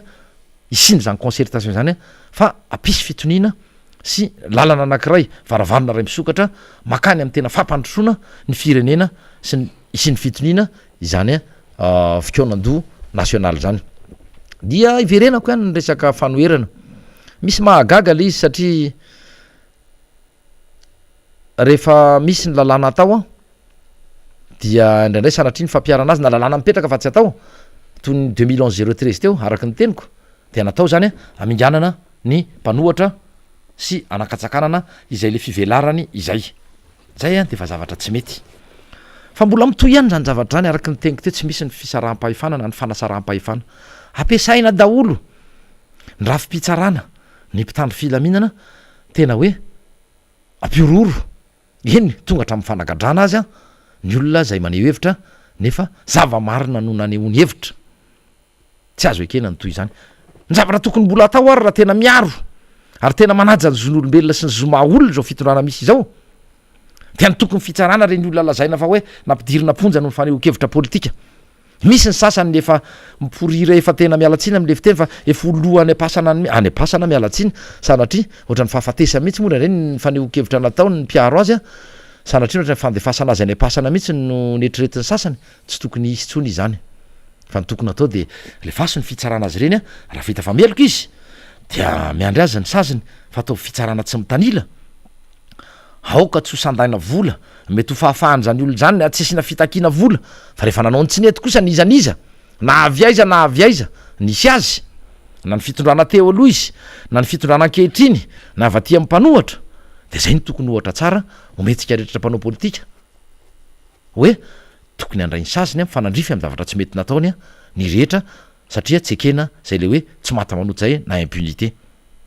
zay ny tiako tenenina tamin'iny zavatra iny fa ny tena mbola loza ozy président Ravalomanana andray dia ny mbola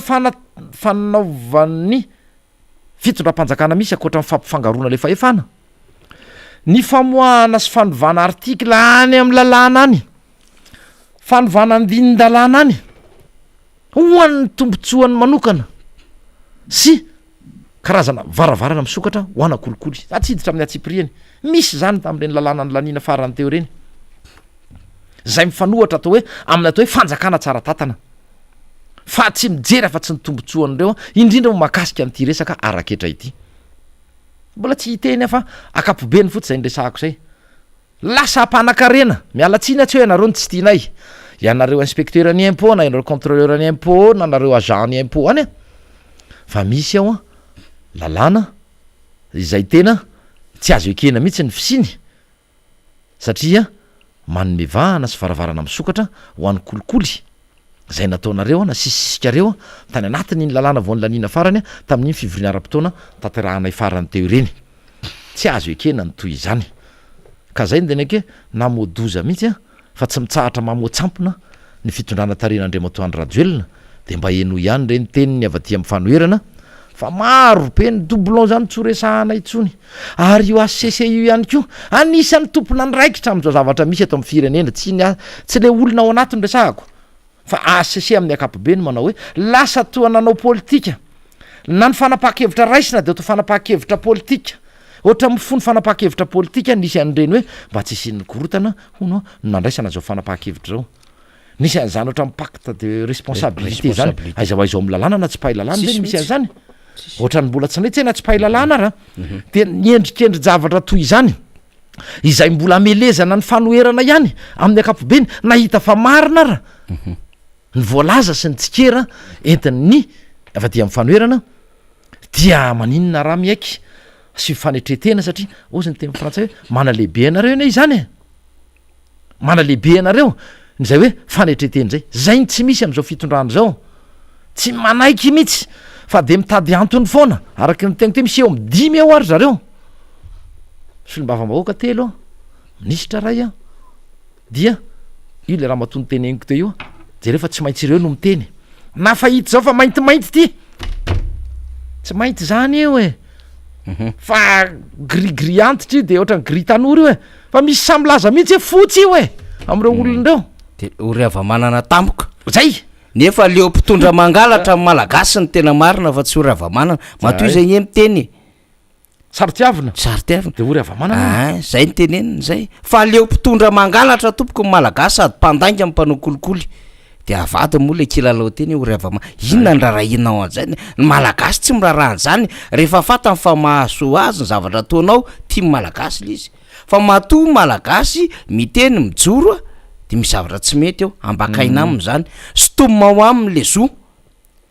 volan'olona tsotro zao cotisation n'olona tsotro zao afindrany amina lafi ny tombontsoa an'olona de ahoana ny tsy ho taitra le malagasy de mbola manao fanamariana hoe aka ara-dalàna io tombontsoa io fa teo aloha raha tsy nanao ninina tonga hatrany am resaka hoe argumentena le fomba fampindramam-bola nefa manana statut zany kanaposa zany daholo placement de placement tsy niteny mihitsy izy ta hoe mampanao pré na emprunt zany io mampanao pré na le SNI Société Nationale d'Investissement de misy dikany zany ny knaposa manana ny statut-ny miteny an'izany 33 sy ny 41 fa mahavarina mihitsy ny rehefa mahita an'le fanazavansika hoe satria io zay le izy ange hoe mainty ty de tsy maintsy arovanao hatramin'ny farany izy de tendra tsy maintsy argumentena l'izy de mitady lalàna kely ny argumentena le adevitra zany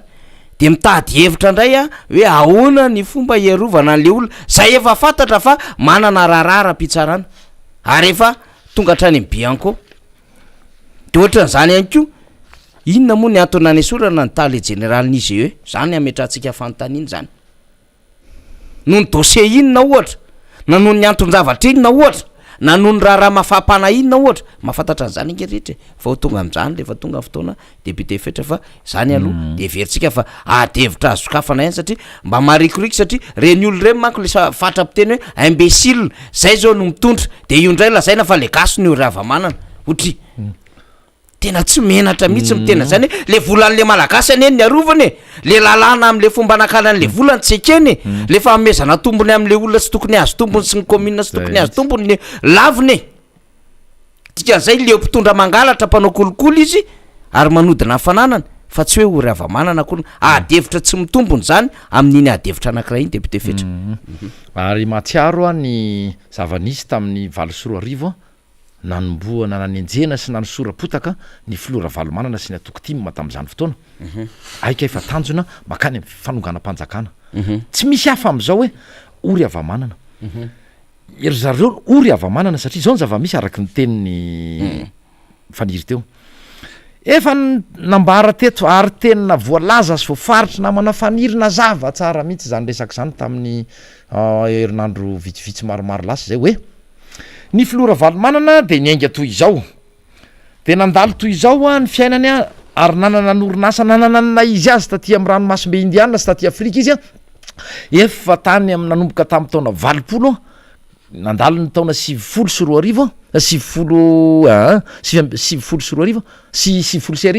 1990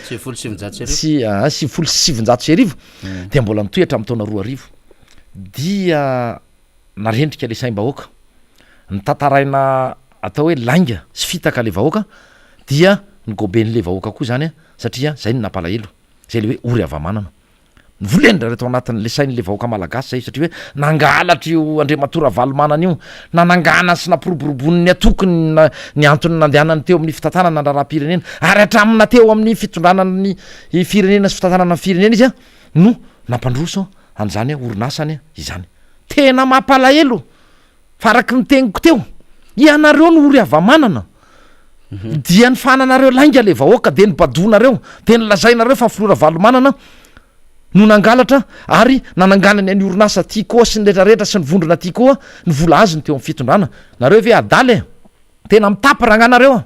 ary tena mpandrendrika saim-bahoaka sy mpanjana tsainy anareo mpandeha misaina anareo mpamoron-dainga anareo ary mpampiady vahoaka ianareo mpampiady ny malagasy ianareo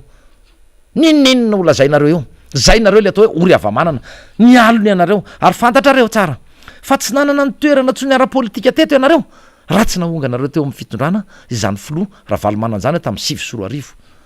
niezaka tena hoe amin'ny fomadio no le idéologie nanana an'zany atoko zany sy ny foto-kevitra ny jorony atoko de fantatrareo fa takona tanteraka ary ho takona tanteraka nareo raha mbola mipetraka fotsiny taona vitsivitsy teo amin'ny fitondrana izany filo zany ka atsaro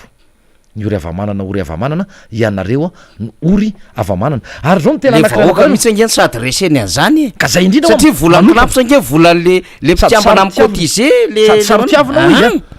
fa inona moa le fitiavana vahoaka naseho an'iny ramatoa iny tena mahagaga mihitsy le izy aloha ray mivezivezy zany ino fa na ivezivezeny io ramatoa io amin'ny fiaramanidina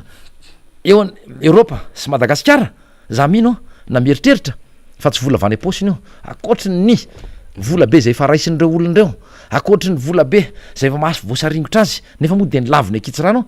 toy ny hoe adala sy mpamorona ny olona fa de aloha mo fitsarana no anao izany fa zao ny fitsarana sokafy ny procédure sokafy ny ankety ry mpitandro filaminana ianareo bianco tena nisy fe zany raha SMMC zany a makasika le olona ny laza fa ory avamanana le malagasy ary saritiavina ny olona tena tian'le tanyrazana sy nampiseho fitiava-tanyrazana zany no ny enjehanareo ny lazaina ory avamanana satria fomba fotsiny nandotona sy anonganana azy araky nyteniko teo fa tsy ho nananotoeranareo tsy noteo am'sehatra politika ianareo raha tsy nanongana azy teo amin'ny fitonazy hitandrareo zay le hoe fiainga an'le toekarena malagasy hitandrareo zay le ho fandrosoana atsoatsy tamin'ny alalany tena ny azakazaka amin'ny fanaovan-dalana tonga ny mpampiasa vola tonga ndraitraitra mipetraka ny lalàna ny fanarahana n'zany lalàna sy fitsipika zany de nylazaina ve fa jadona aloha anankiray dia nanodikodina volam-panjakana monopolisation nefa nisy ny politika tam'zany nafahana ny feny vidinetana ka tsy resaka fanafarana vary zay tsy nety tonga moa nafiry nefa tonga tam'le roapolo sambo no andrendrehana saimba okalaveto dia ohatrohatr'zay namana faniry ny fandraisako anjara fitenenana teto am'ty fandarana miara-manonja dia ankasitrahana trany isika tamin'ny fanarahana ny fandarana ary mbola hanarahanareo an'zany any keo de fisaorana sady fa dia vonona foana izahay ny fampiresaka aminareo vonona izay andray izay mety ho fitarainana na fanamariana avany aminareo na hanatsarana ny fandarany zany na mety ihany koa hitondranay eto amin'ny plateau ny miara-manonja izay hoe fitarainany voaka satria akoatry ny mahasolom-bavambaoka anay akoatry ny mahavaty amin'ny fanoherana anay de mitovy ny tanjona ny hoe midonda tabatra izahay mitsoka kiririka izahay misitina lakilosy izay hoe tsy mety ty fa mijaly ny vahoaka zao ny tokony atao ry fitondram-panjakana zao ny tokony olo ara-pahamehana de atreo ny andraikitraina manafanirika dia anatin'izay no ametrahako ny veloma mandrapiresaka mandrapitafa amitsika mpanaraka ny fandarana miara-manonja eto amin'ny MBS radio madaka dia mirarotro atsika rehetrarehetra mampahery atsika rehetra ary dia mametraka ny veloma ho amin'ny manaraka indray toboky lasy toboky vavy de makasitraka ny député fetra Rahalamizafimbololo tsika solombavam-boaka vafidy tetsy amin'ny boribory tamin'ny fahadimy filohan'ny volana parlementaire tiako Madagasikara niaraka tamintsika tamin'izao maraina izao hatramin'ity atoandro ity moa zany isaorana ihany koa Andriamatoa Motarson ry narabe mananjara sy ny technician ary isika rehetra nandray anjara zany atao anatin'izay adevitra rehetra izay raha ohatra ka tsy misy ny soratsoratra avy any amin'ny namana technician de anapa-kevitra zany tsika ny hanakatona ny rideau ndray amin'ity larby ity fa hiatrika ny fandaminana ho an'ny manaraka sy ny rapitso indray satria samy mbola manana ny andraikitra ho sany moa zany ny rehetra dia hametraka amintsika izay mandrapitafa ho an'ny fanarahana ny miara-manonja izay eny ary fa de mamety toromarika ny technician ny amin'ny hoe atreo aloha zany ny fandaratsika ny hadidy manandraikitra ihany koa zany amin'ity larby ity de manenjika ho an'ny tsirairay ny tena imbara mandrakariva ho amintsika de hoe ny fanarahantsika hatrany satria betsaka ny zavatra zay zaraina ny vaovao zay aparitaka sy anaovana fanadihadiana amintsika rehetra ary ny fivoarany raharaha ihany koa satria efa ao anatin'ny fiandrasana itsika izay fionambe pirenena zay na nydinika nasionaly izay dia efa misy raha ny vaovao samy hafa fantatra ny lafi-panomanana momba zay concertation nationale zay de andrasantsika ny am'izay efa manana ihany koa ny fahavonony niatrika izany reo namana marobe zay tsy ny eto amin'ny faritanina Antananarivo ihany fa hatrany amin'ny faritra zay lavitra zany zay mare an'zany fandamina zany de efa betsaka ny manontany sy manadiadiady ny antony ana ny fotoana hanatanterahana zany zay fantatra tsoela moa zany rehetrarehetra izany zany de ahafahantsika mitondra ny fandaminana indrindrandrindra ho an'ny tontolo mpifidiana fa hiresana ihany koa lafinjavatra maro zany raha mahakasika ny firenena ny tena koa mbola manome fotoana antsika ao amin'ny fandarana zany malaza raha riva amin'ny fitorasy fefany mialohan'ny vavao ary ny famerenana fandarana moa zany dia mialohan'ny fandarana miara-manonja ny maraina an'iny zany ny fandarantsika kosa tsy misy fivana fa de aloha hevitra fa vahiny hafa ary solombavimoaka zay efa tompon'ny fotoana no hiaraka amintsika rapitso alakamisy fa de mametraka ny mandrapitafa tompolasy tompovavy